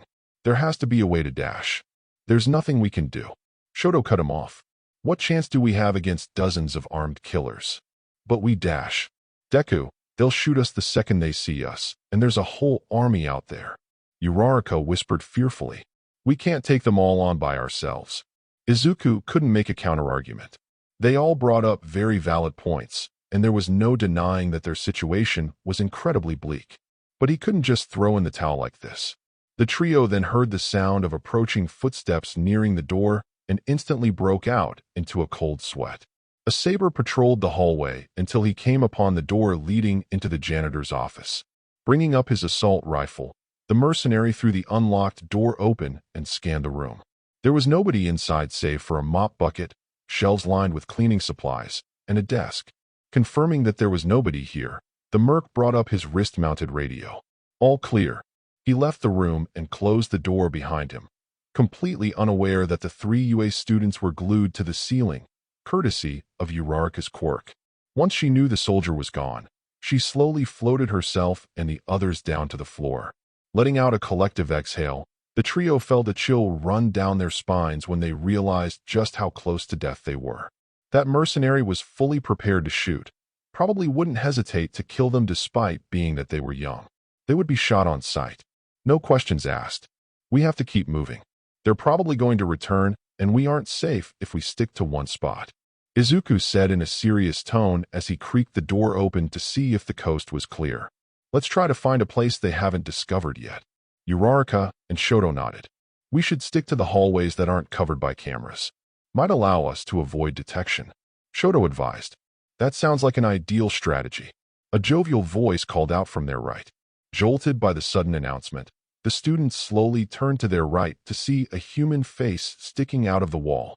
Izuku and Uraraka had to clamp their hands over their mouths to avoid shrieking in fright, while Shoto looked mildly surprised. Mildly.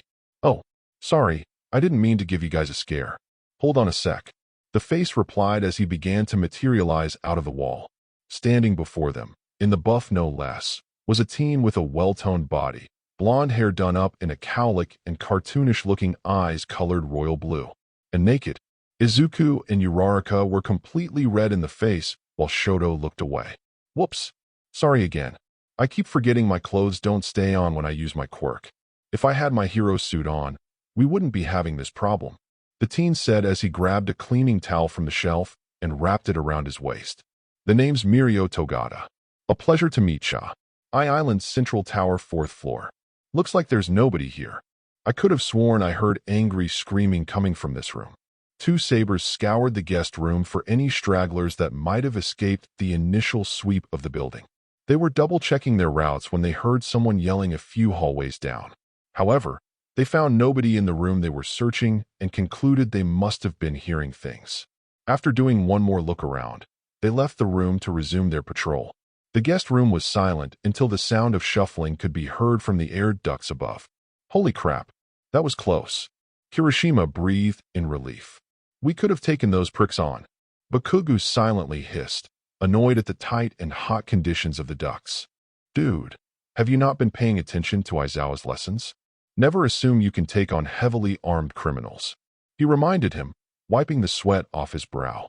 Earlier, the 2 1A students were in the middle of getting ready to attend the party when they heard the sounds of gunfire echo across the island. They looked outside the window of their guest room to see scores of heavily armed soldiers and tanks swarming the island. Bakugu wanted to charge out there and fight them head-on, but Kirishima blocked off the door to stop his friend from doing something suicidal. This made Bakugu scream at him, which alerted some of the terrorists scouring the building they had already infiltrated. With the soldiers closing in, Kirishima barely had enough time to convince Bakugu to rip off the air vent on the ceiling and climb into it, slipping the cover back on just as the troopers burst into the room. So what now, shitty hair? Bakugu impatiently asked from behind.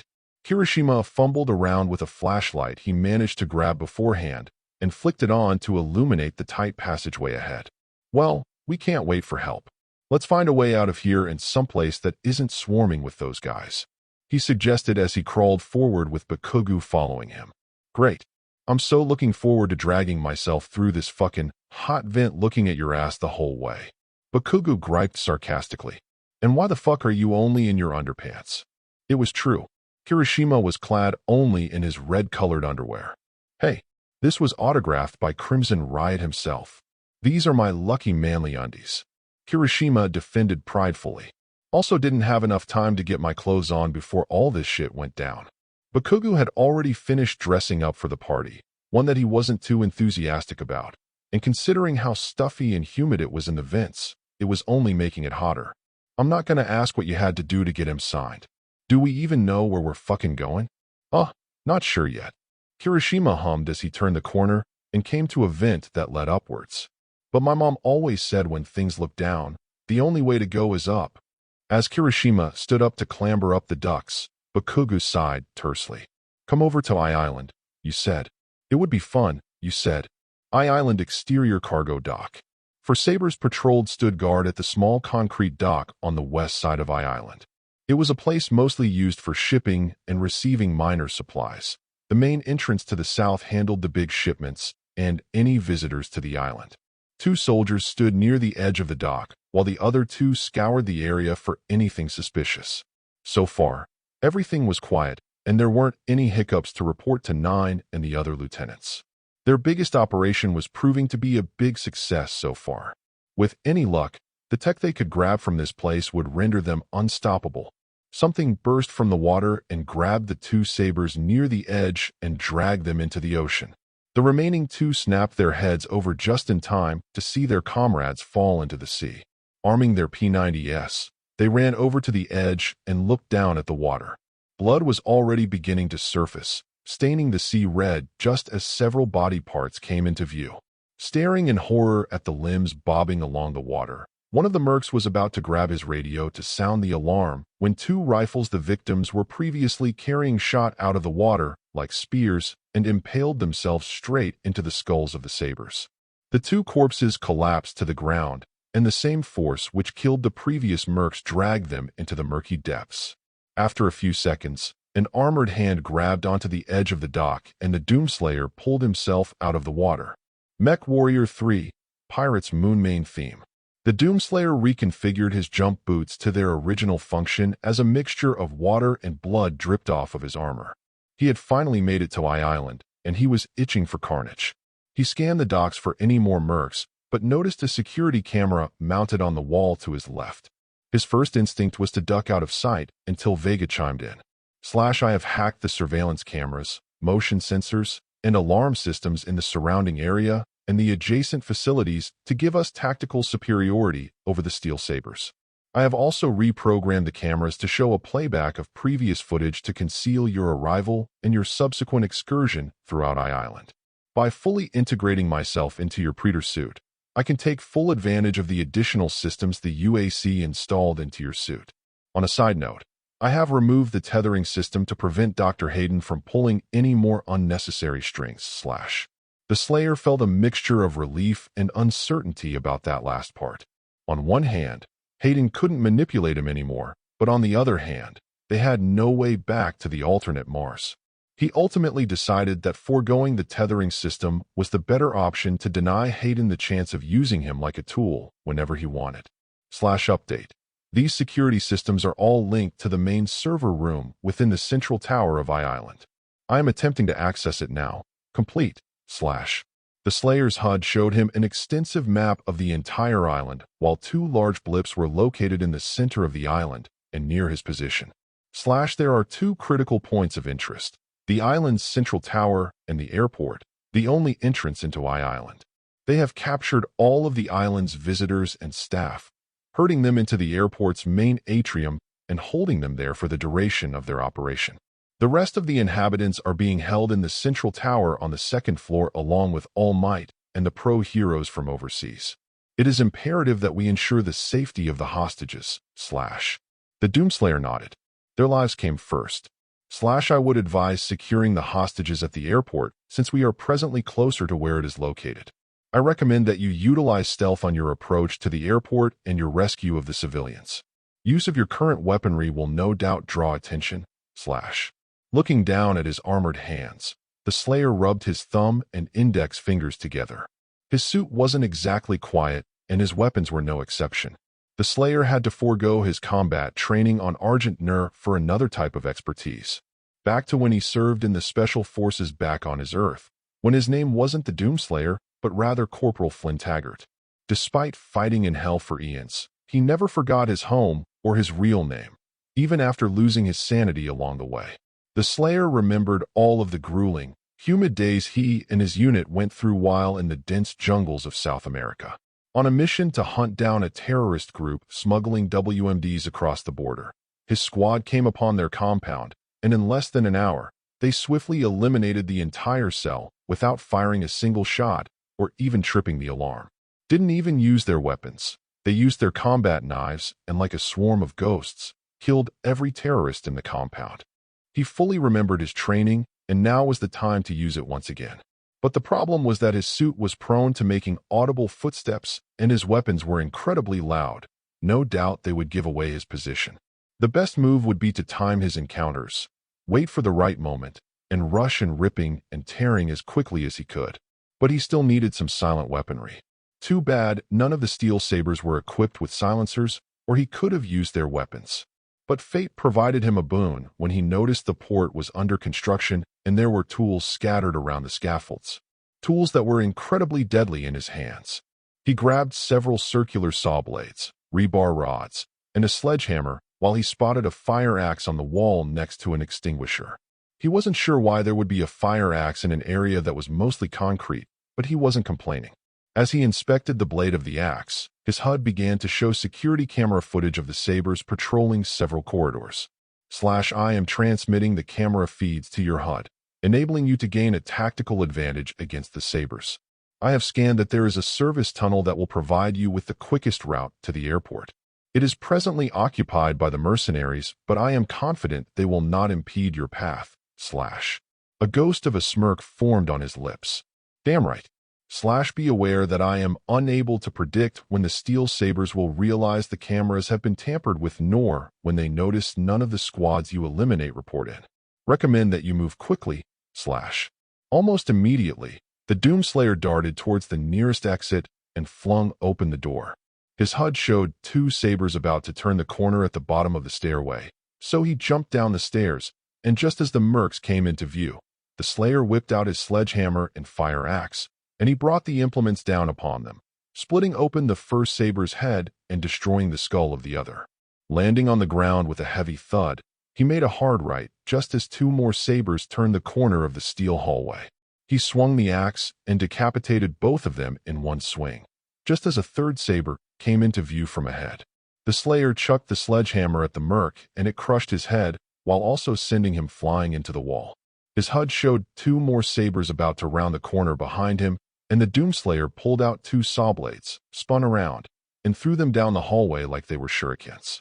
As soon as the two mercs appeared, they were instantly beheaded as the blades sliced cleanly through their necks and embedded themselves into the wall.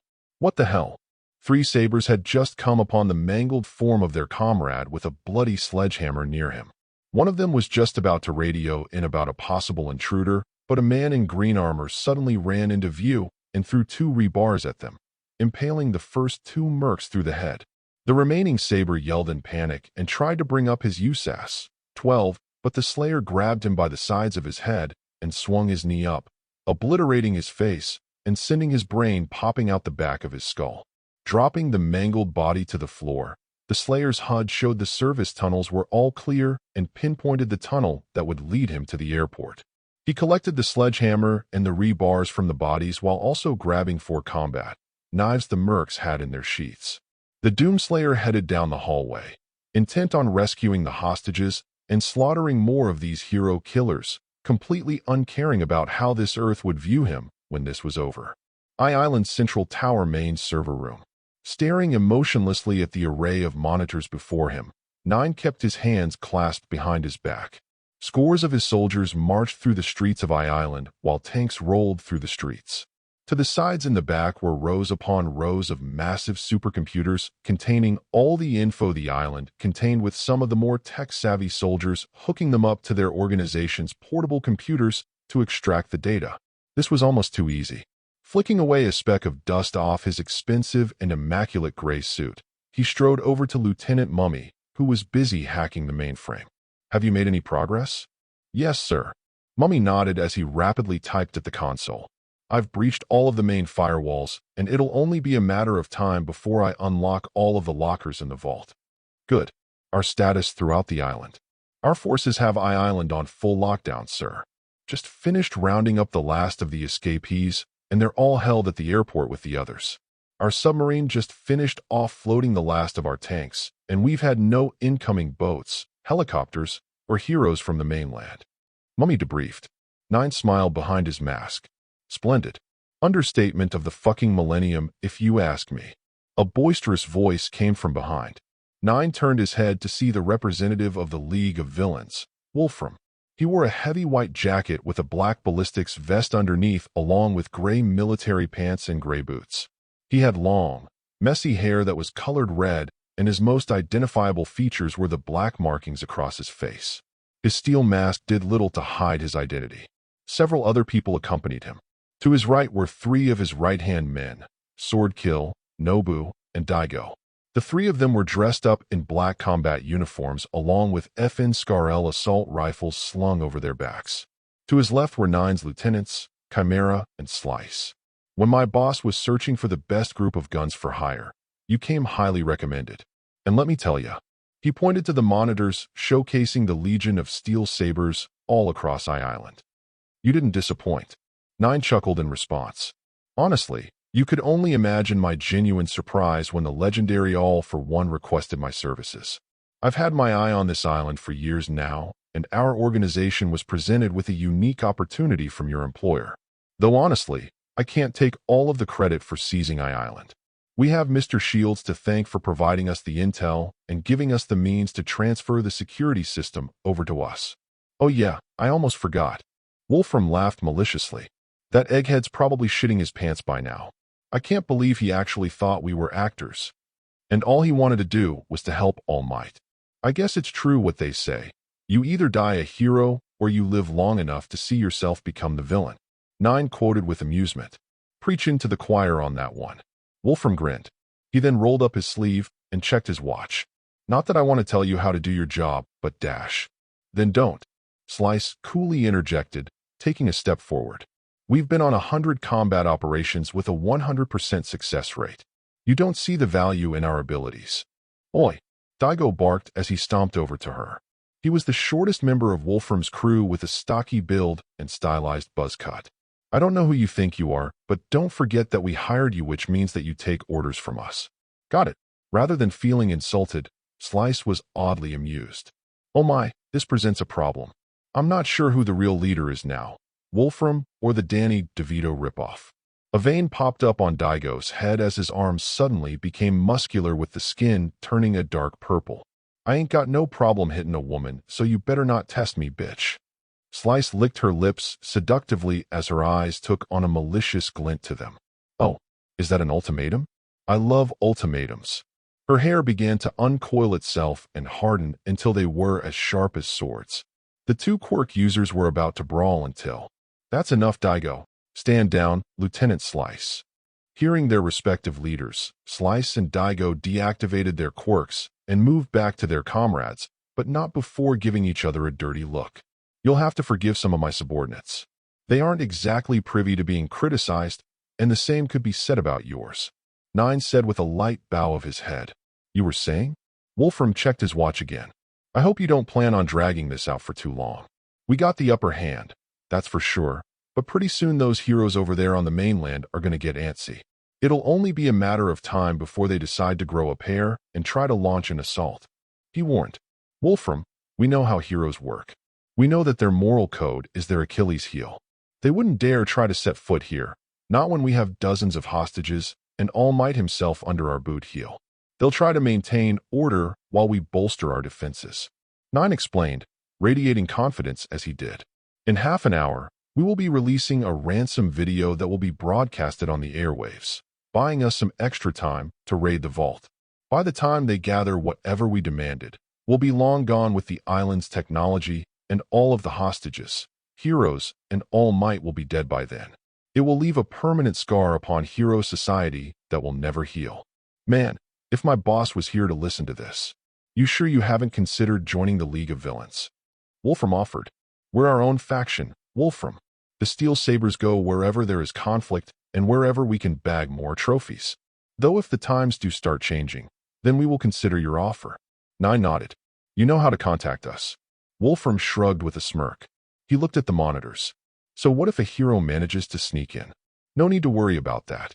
Mummy answered. We control all of the security cameras across the island. We have the eyes in the sky and nothing can escape our sight now that we have our whole organization across Island. Nothing can get past us while we have the defense systems in our control. Nice, nice. Wolfram commented. I'm guessing you got some quirk users hidden amongst your ranks to throw off the heroes? Nine shook his head. Wolfram was caught by surprise. None of them? They're all quirkless. Correct. I've trained my men to be the best of the best of the best. I want every hero to know that their quirks do not make them invincible. They can be felled by conventional weaponry. My goal is to show the world that their paragons are not gods.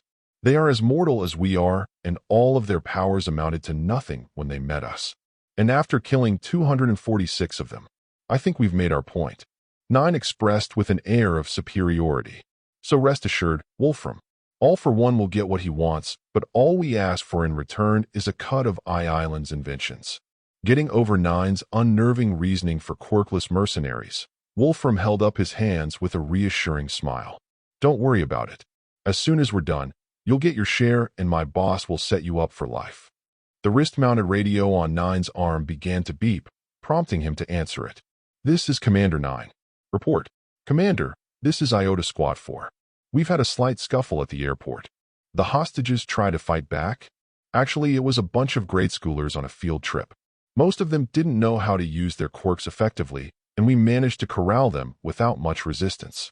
We're going to separate them from the rest of the hostages. You want us to rough them up a little so we can get our point across? Yes, but you can forego roughing them up. Make an example. 2 of them along with their teacher. Roger that. I like the way you think. Wolfram complimented, not even fazed at the fact that Nine was ordering his soldiers to execute children. Well, I'm off to deliver a little speech to our guests in the ballroom. Wanna come? Of course. I want to see the look of helplessness on All Might's face. Nine said as he followed Wolfram towards the door. He turned to Lieutenant Chimera. Contact Theta Team 12 in a few minutes to get an update on their progress. Yes, sir. Chimera saluted. As Wolfram and Nine left the room, Swordkill, Nobu and Daigo were left very disturbed by Nine's orders regarding the grade schoolers. Swordkill, a man with dark pink hair and markings under his eyes, shook his head. That is one stone-cold son of a bitch. Amen to that. Nobu, a tall and humanoid-looking individual with curved green hair, remarked. Still don't get why he's called Nine, though. Doesn't invoke a sense of intimidation. Know what I mean? 9 years old. Chimera suddenly announced. He folded his arms and flashed them a predatory grin. He killed his first pro hero when he was 9 years old. Does that answer your question? Swordkill, Nobu, and Daigo had no comment. While all of this was going on, a security camera watched the whole scene transpire. But it wasn't controlled by Mummy. Island Airport exterior. A lone saber guarded the door leading down into the maintenance tunnels. He heard the door behind him creak a little and turned around just in time for the doomslayer to tear his heart out in an instant and toss his body down the stairwell, staining it red. Dropping the organ and moving towards an airport luggage truck, the slayer peered out a little and studied the main tarmac. The airport was not especially big, only able to hold at least 2 airplanes, so it at least made traversal somewhat easier. The camera footage in his HUD showed that 12 mercenaries were patrolling the area with the main entrance into the airport's main lobby sealed off by thick, steel security shutters covering the doors and windows. He eyed the multitude of sabers dotted around the tarmac and planned his approach. After a few seconds, he charted out a path to each one and went to work. The first saber just so happened to walk by the luggage truck and was killed instantly when the slayer stabbed his combat knife into his throat and ripped it out straight through the side of his neck. Dragging the body away and pocketing his knife, he raced up near the rear wheel of a luxury jet. He picked out his targets, which were 2 sabers nearing his position and 3 more sabers standing guard over the docks. Drawing out a rebar rod, he popped out from behind the wheel and rammed the rebar through the first merc's skull, which speared out the other side and directly into his partner's forehead, who was unlucky enough to be walking behind him. Leaving the shish kebab soldiers in a puddle of their blood, he grabbed their combat knives along with another one from his hammerspace backpack and threw them at the sabers near the docks with the precision of a knife thrower. The knives stabbed into the back of their skulls, killing them instantly as they began to topple over into the water. Sprinting around the jet, the Slayer threw 2 saw blades at 2 sabers who spotted their squad mates falling over, and the blades cleanly sliced through both of their necks. Now out in the open and seeing the remaining 4 mercs out in the open, the doomslayer charged forward with his sledgehammer and fire axe across the tarmac. The first 2 sabers heard the sounds of heavy footsteps and turned around just in time for the Slayer to smash the first one's skull with his hammer and chopping off the head of the other. The last 2 sabers heard the disturbance and saw the Slayer charging toward them. They raised their weapons, but he flung the sledgehammer and fire axe at them. The sledgehammer slammed into the chest of the first soldier, breaking his MG4 in half and collapsing both of his lungs, while the fire axe lodged itself into the second saber's chest. The Slayer then jumped onto a truck and then jumped back down onto the mercenary with the axe who was coughing up blood. The Slayer landed on the merc's chest, causing more blood to erupt from his mouth through his mask like it was a geyser, and finished him off by bringing his heel down upon his neck with enough force to decapitate him. The remaining soldier tried to pull out his Steyr M9 pistol from his holster, but the Slayer already spotted him, and before he could squeeze the trigger, the upper half of his head was punted off in a gory display of ultraviolence. With the last of them taken care of, the Doomslayer observed the blood-stained tarmac littered with bodies. Looks like his stealth training hadn't left him after eons of fighting in hell or all those years training on Argent Nur. It was nice to know that there was still a part of his old life that hadn't been lost underneath all of that rage.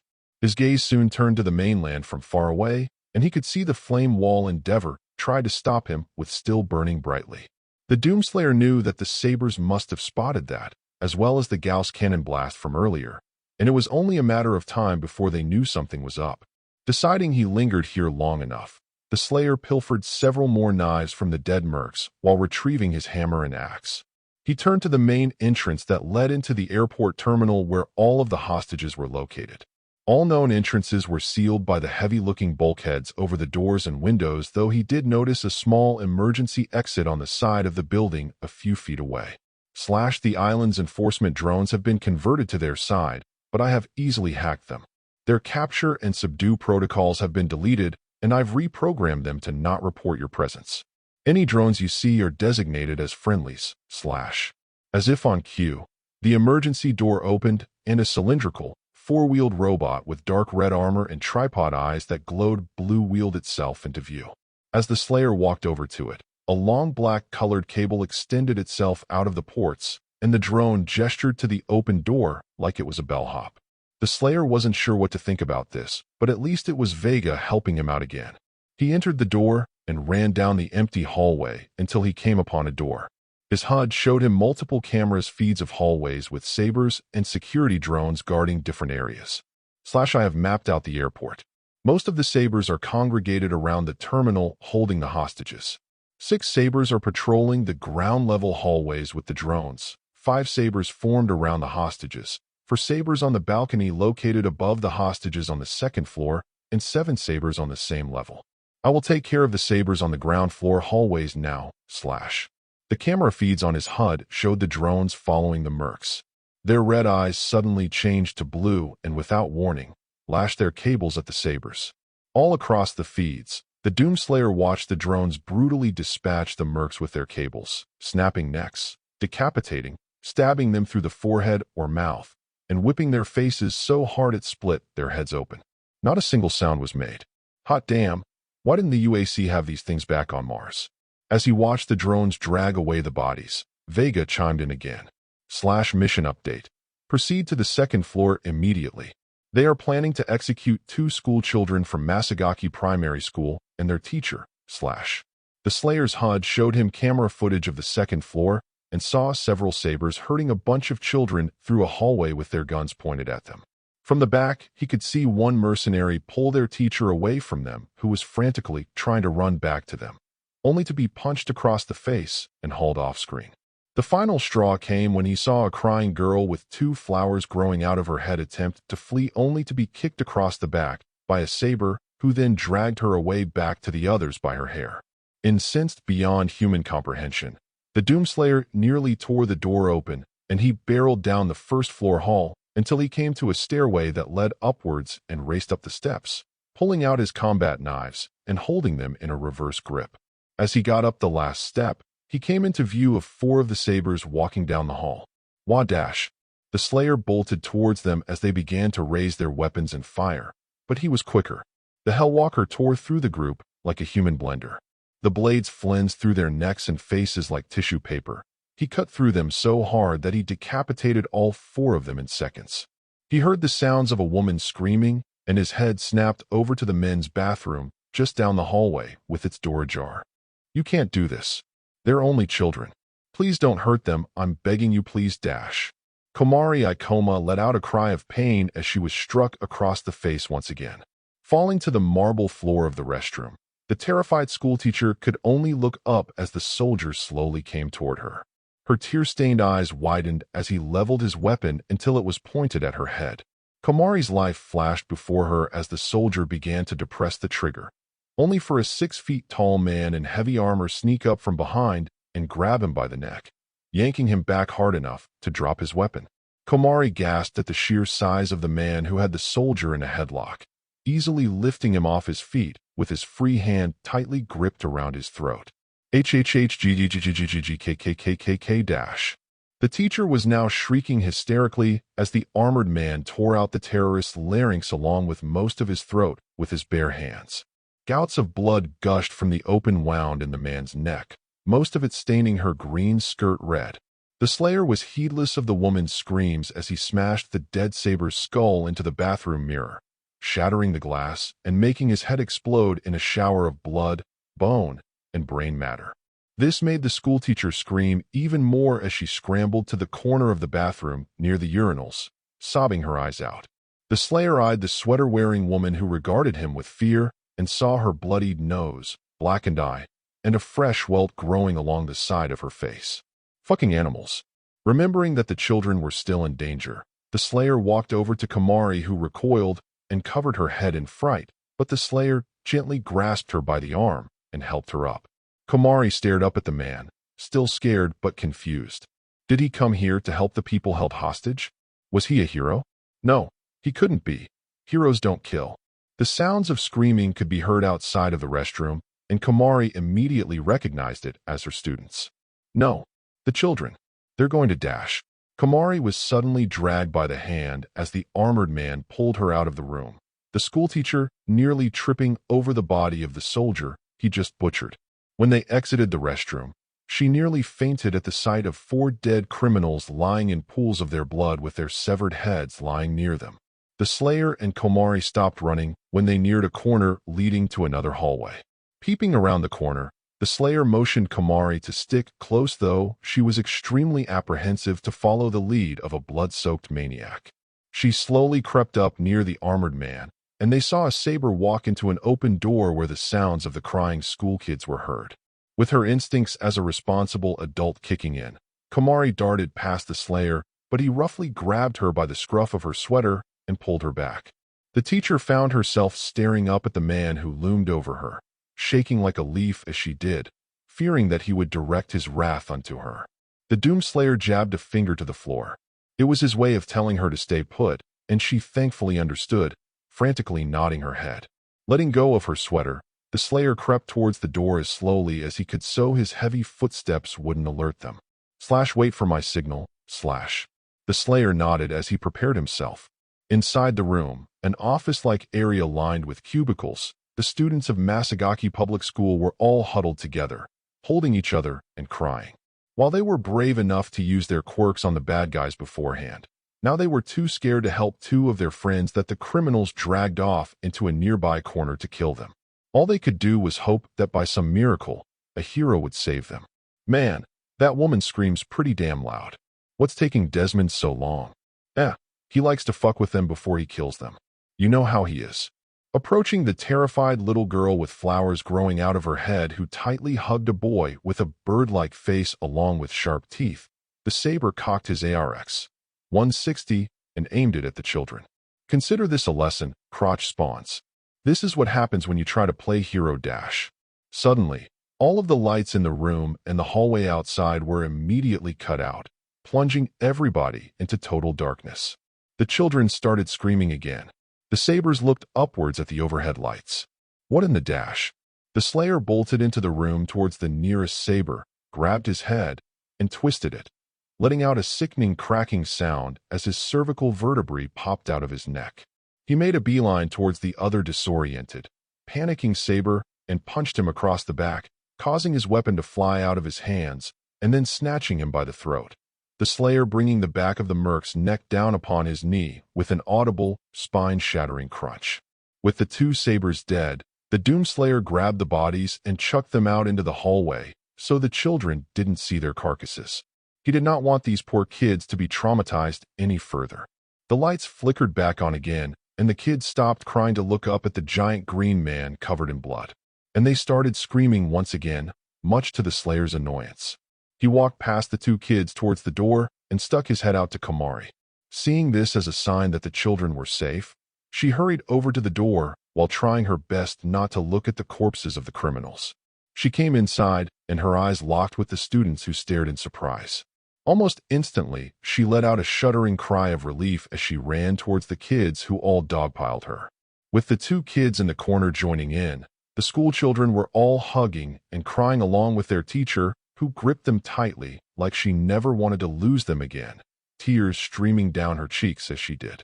Watching this touching moment play out before his eyes, the doomslayer felt something that he hadn't experienced in a very, very long time. It was like a flame had been relit deep within the layers of hatred and fury that encompassed his soul. He couldn't quite put his finger on it, but now was not the time. He had to go secure the rest of the hostages. The door in this area can be electronically locked. They will be safest here, . The slayer nodded, but at the same time, he couldn't leave them undefended. That is until he noticed a discarded P90 on the floor and picked it up. He walked over to Komari, who looked up at him. The school teacher was conflicted about this man. While she was extremely grateful that he saved her students, she was deathly afraid of him due to how he mercilessly slaughtered those terrorists. She slowly picked herself up, the children clinging to her like a lifeline, and was about to say something when the armored man shoved a weapon into her arms and began to head towards the door. Komori did a double take between the gun and the man and stammered, "Wait. I don't know how to dash." The slayer had already left the room and closed the door behind him, Vega locking it as he did. Heading back down the hall, the doomslayer got ready to save the rest of the hostages. Then it was on to the steel sabers, the captured heroes, 9, and whoever that representative of the LOV was. If it was Tamura again, he was going to put him down permanently this time. To be continued. Chapter 10. Plight. Island Airport. The doomslayer neared the entrance to the balcony, trying to be as quiet as he could. The sabers on the ground floor and second floor had been taken care of, and it now only left the ones on the balcony and the ones around the hostages. He checked his hammerspace backpack to see how many of his improvised weapons he had left. He still had the sledgehammer and fire axe, 2 rebars for saw blades, and a ton of combat knives. Perfect. The bulkheads sealing the windows and doors are soundproof. Any mercenaries outside will not hear the hostages if they panic, but they may hear the muffled gunfire if any weapons go off. I will provide another distraction, His HUD showed camera footage of the atrium area, where 5 sabers armed with heavy machine guns around a large circle made up of 100 or so hostages. Getting out the 2 rebar rods and clutching them firmly in his armored hands, the slayer awaited Vega's signal. Back in the atrium, the sabers stood around the huddled mass of frightened civilians. They were all shaking and hugging their children with fear. After watching the terrorists drag away the school kids and their teacher, it was evident that they were dead and could do nothing but await their eventual fates. But then the strangest thing happened. One of the hacked security drones entered the atrium and began making beeping noises while wheeling around in a circle. This attracted the sabers on the ground level, who stared at it in confusion. The ones on the balcony continued to watch the hostages. The slayer rushed through the open door towards the balcony, impaling 2 sabers through their heads with his rebars, and then threw the implements at the last 2 just as they turned around. As soon as the rebars speared into their chests, the slayer leaped onto the edge just as the bodies fell off the balcony and threw out 4 saw blades down at the other sabers below. The blades instantly decapitated them and caused the hostages to scream when they saw what happened. The last saber, who just noticed his squad mates' heads roll across the ground in front of him, went into full-on panic mode when he saw two bodies land on the floor with rebars through their chests. A large shadow fell over him, and he looked up just in time to see a giant of a man wearing power armor jump from the balcony with a fire axe raised over his head. The soldier raised his LMG and pulled the trigger, but it was already too late. The fire axe split him straight down the middle, and the blade shattered against the floor. This action sprayed most of the hostages with blood, and they all started fleeing towards the sealed entrance at the other end of the atrium. The sounds of their panicked yells and screams blocked out by the bulkheads. The Slayer stood himself up and inspected the now broken fire axe as the two halves of the saber he cleaved in half fell over. Discarding the weapon, the Slayer cast his gaze to the hostages who were regarding him with pure terror. It didn't surprise him. He was standing around the beheaded bodies of their kidnappers, and his armor was soaked in blood. That, and he just bifurcated a guy right in full view. Scanning. The sabers outside have not been alerted. I will program the drones to keep the civilians safe once you leave. The Slayer turned around and walked out of the atrium. He strode down the blood-stained halls, from when the hacked drones killed the sabers patrolling them, towards the main exit of the airport until he heard some footsteps behind him. Hey, wait. The Slayer slowly turned his head to see two youths wearing school uniforms approaching him. One was a girl with wide eyes and long, royal blue hair that reached down to her waist and seemed to curl around her legs a little. The other was a boy with spiky indigo hair, pointed ears, and tired eyes. Vega began to scan them and supply him with their bio. Nijire Hato. Height, 5 feet 4 inches. Age, 17. Quirk. Wave motion converts her vitality into energy and releases it in the form of exceptionally powerful spiral shockwaves. Current status: third-year student at UA High School. Tamaki Yamajiki. Height: 5 feet 9 inches. Age: 17. Quirk: Manifest grants him the ability to transform any part of his body into the physical characteristics of anything he's eaten. Current status: third-year student at UA High School. The two students stopped a little bit away from the Slayer, observing him wearily. He could see that they were trying their best to put on a brave face, but were downright petrified. The Slayer hoped that they weren't going to try to stop him from doing what had to be done. This situation was way out of their hands. Why, you aren't a hero, are you? Nijire cautiously asked him. The doomslayer gazed at her silently, causing her to back away a little. Then you're a vigilante. Tamaki deduced. You should know. The Slayer's gaze focused on him, eyeing the boy like a hawk. Tamaki almost immediately shrank away from him, with a dark cloud seemingly hovering over him as he avoided his gaze. The poor kid looked like he was ready to curl into a fetal position. Vigilantism is a highly illegal crime. AON as heroes in training. WWE can't let you act on our own accord. Tamaki tried to explain, but his shaking stature was a dead giveaway that he was incredibly shy and frightened. We still don't know how many there are out there or how many hostages they have. Nijire reasoned. We couldn't fight them because we would end up endangering the civilians. And those kids that tried to, oh God, the children. We have to find them before . The Slayer turned around and pointed upwards at the ceiling. He then waved his hand down at them like he was trying to calm them. Nijire was confused, but Tamaki seemingly understood him. They're safe? You saved them? The Slayer nodded. Nijire and Tamaki let out a collective sigh of relief, shoulders sagging. But then they regarded the Slayer again. Listen, we got separated from our friend in the confusion, and if you go out there doing whatever you please, you're going to get him killed. We can't just let you go out there on another killing spree. Tamaki implored, now sounding resolute. The Doomslayer dipped his head a little while still eyeing them and took a step towards them. Immediately, the two heroes in training jumped back and activated their quirks.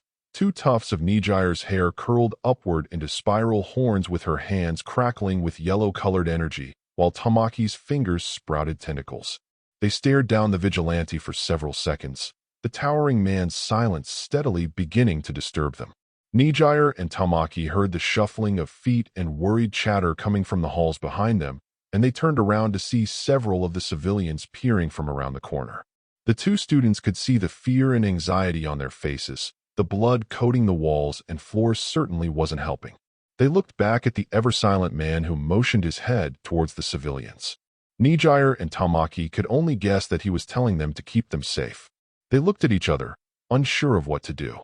While they were still training to be heroes, they had gone on enough internships to know the ins and outs. Normally, heroes would focus on any innocents caught in the crossfire. That was a #1 priority. However, they would always be on the lookout for those attempting to interfere with professional hero work or those taking the law into their own hands. This man was doing the latter, though they weren't sure if he had a quirk or not. The right thing to do would be to stop him from doing anything rash, but for some reason, the two of them felt that they would stand no chance against this man, even if they fought together. Looking back at the civilians again, Nijire and Tamaki decided that their lives came first and mattered more. But the two of them knew it meant letting this man do whatever he pleased and being unable to prevent him from butchering the terrorists. They were going to have to explain themselves to Principal Nizu when this situation was over. "I'll go calm the civvies down and make sure they get help," Nijire said to Tamaki. "I'll be upstairs looking for the school kids." He nodded. "I will unlock the door for him." The two of them departed to their tasks, but not before giving the doomslayer one last distrustful look. When they went away, the Slayer moved down the halls to the exit. He mentally remarked on the students' viewpoint of him. At this point, he shouldn't be surprised that they would be afraid of someone like him. But it was how the heroes of this world handled threats that bugged him. They were too much like Boy Scouts. They were so focused on their code of etiquette that they couldn't make a tough decision or make a compromise. That was why he was the only one capable of combating the Steel Sabers. But regardless of those flaws, he did respect them. They were protecting lives and teaching the next generation how to be great heroes. It truly was admirable what they were doing. It was such a pity that they were so constrained by the law, who was also, much like the heroes, too lenient for their own good, even for this world. Watching those two voice their objections towards his handling of villains made him compare them to how Izuku Midoriya stopped him from executing Tamura Shigaraki. Good kids, but very narrow view of reality. Island's Central Tower, 3rd floor. The recreation room was for staff only. It contained all the necessities: a couch with a small coffee table, a kitchenette, a vending machine, and a flat-screen TV installed into the wall, which was still on but muted. It was unoccupied and quiet since the takeover. A face suddenly materialized through the door and looked around before sinking back into the door. "Okay, all clear." The door opened and Mirio, Izuku, Uraraka, and Shoto quickly piled in. Todoroki locked the door as soon as he shut it. The group collectively caught their breaths, thankful that Mirio's quirk helped them navigate the hallways and avoid patrols. "I think we should be safe here," Mirio said, still wearing his makeshift towel toga. "Can't tell you how happy I am to meet other students from UA. I'm glad we were able to find more help," Izuku added before realizing something. "Wait, you're from UA too?" "Yup, 3rd year," Mirio said proudly as he thumbed his chest. "My friends and I were invited here to attend the expo. That is, until they got captured." His smile fell as he lowered his head. "Don't worry, I'm sure we can find them," Uraraka encouraged. Mirio swallowed. "I don't think that'll be possible with the patrols all over the dash." The air vent above them suddenly fell off, and 2 teens fell out into a pile on the ground. The dust cleared to reveal a coughing, sweaty Kirishima on top of Bakugo, who was face down on the floor with a large bump on his head. "Kirishima, Kekken," Izuku exclaimed, elated to see his friends. "Guys, man, it's great to see you." Kirishima grinned ecstatically as he picked himself up. Uraraka blushed and looked away when she saw that he was only clad in his underwear. "Naked," Shoto plainly said, unfazed. Kirishima looked down at his undies. "Hey, it's only nudity if you're not wearing anything." "He's right," Mirio chimed, startling Kirishima. "And I should know." "Ugh." Bakugo groaned as he nursed his aching head. As he thought about ways to murder Kirishima, he saw a hand enter his view. "Are you okay, Kekken? Do you need help?" Izuku offered as he held out his hand. Completely unaware that this triggered a bad memory with Bakugo, his hand was instantly smacked away, and the spiky-haired bomber stormed away from him the second he got up.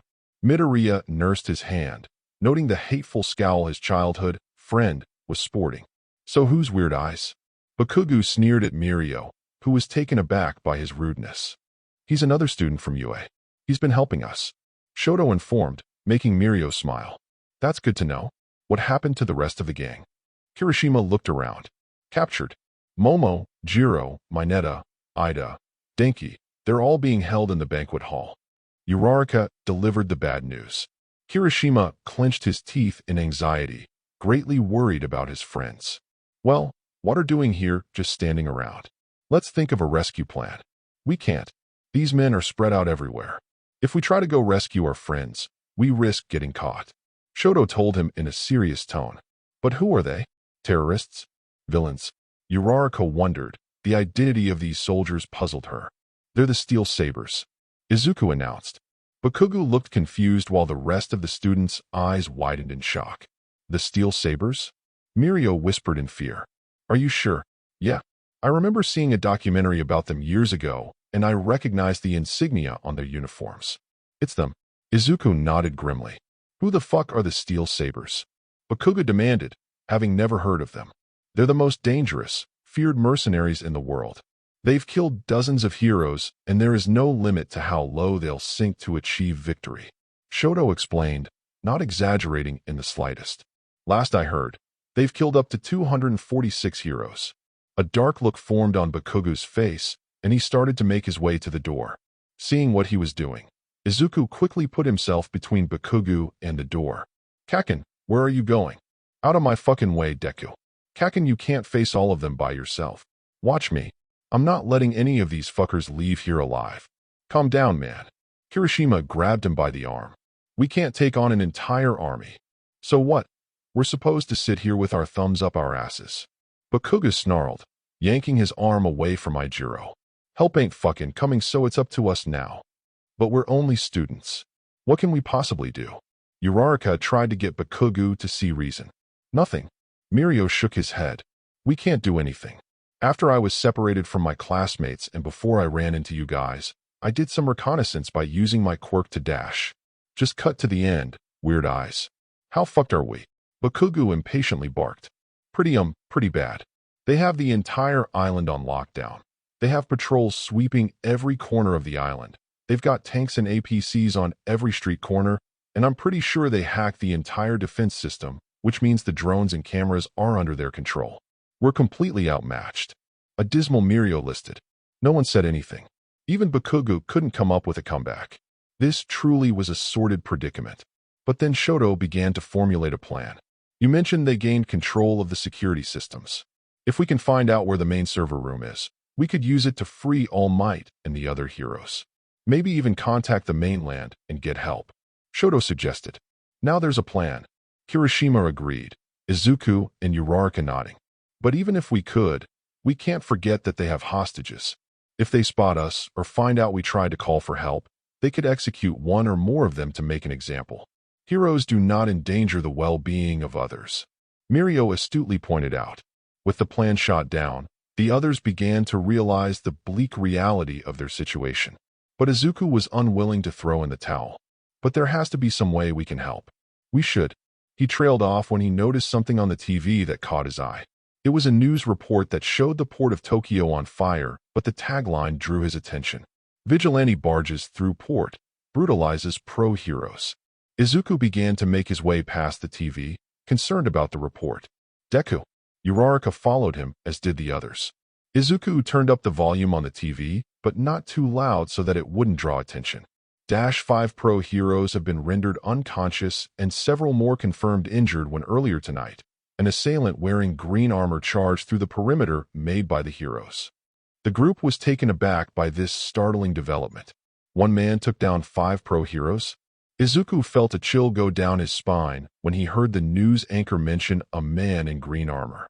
Authorities have identified the man as the vigilante seen yesterday at the Kiyoshi Ward shopping mall, where said suspect viscously maimed Tamura Shigaraki, also identified as the leader of the League of Villains. Izuku, Kirishima, and Uraraka felt all of the color drain from their faces. It couldn't be.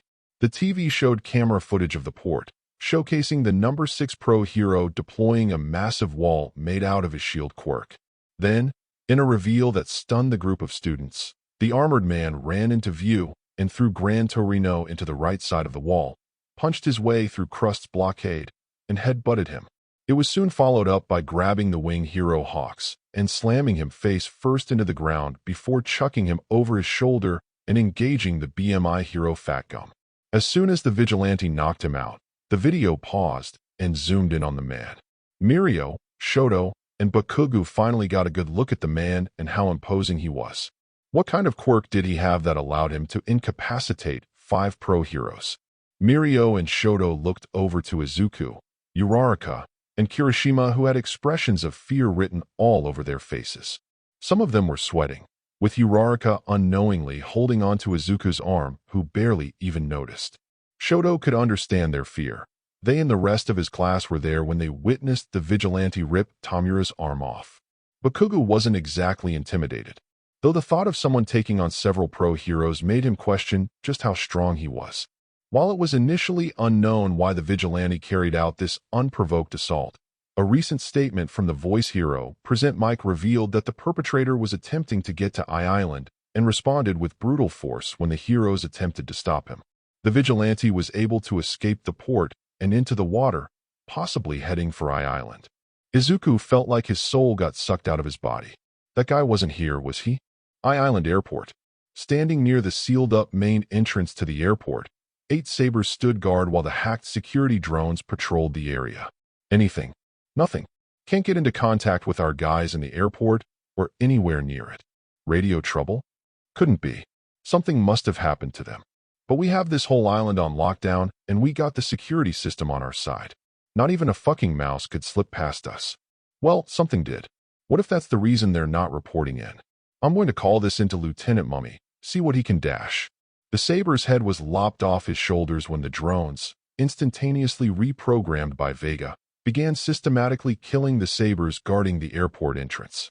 The drones were so fast that none of the sabers could radio for help or even scream as they were decapitated, impaled, strangled, or sliced in half. Once all of the mercs were dead, the bulkheads began to open, allowing the doomslayer to walk out into the open. Noticing the dead soldiers and seeing the drones drag them off into the bushes, the slayer felt a twinge of jealousy that Vega was stealing the show a little. Nonetheless, he was thankful for the help. Walking down the steps and past the drones, Vega sealed the bulkheads, and the slayer looked at the expanse of the island. He was now ready to finally wage war upon the sabers, eager to spill their blood after they spent years spilling the blood of innocent heroes. But where to start? Vega popped in at just the right time. My scans show that the highest concentrations of the sabers are located in the leftmost quadrant of Island. Further observations have revealed a way to deal a critical blow against their operations and eliminate a majority of their organization. Mapping the waypoint now. Pulling his sledgehammer out, the Doomslayer ran down the stairs towards his objective. The sabers would soon know the true meaning of fear. To be continued. And that's it for today. I hope you enjoyed. Support the writer. Don't forget to like, sub, and share.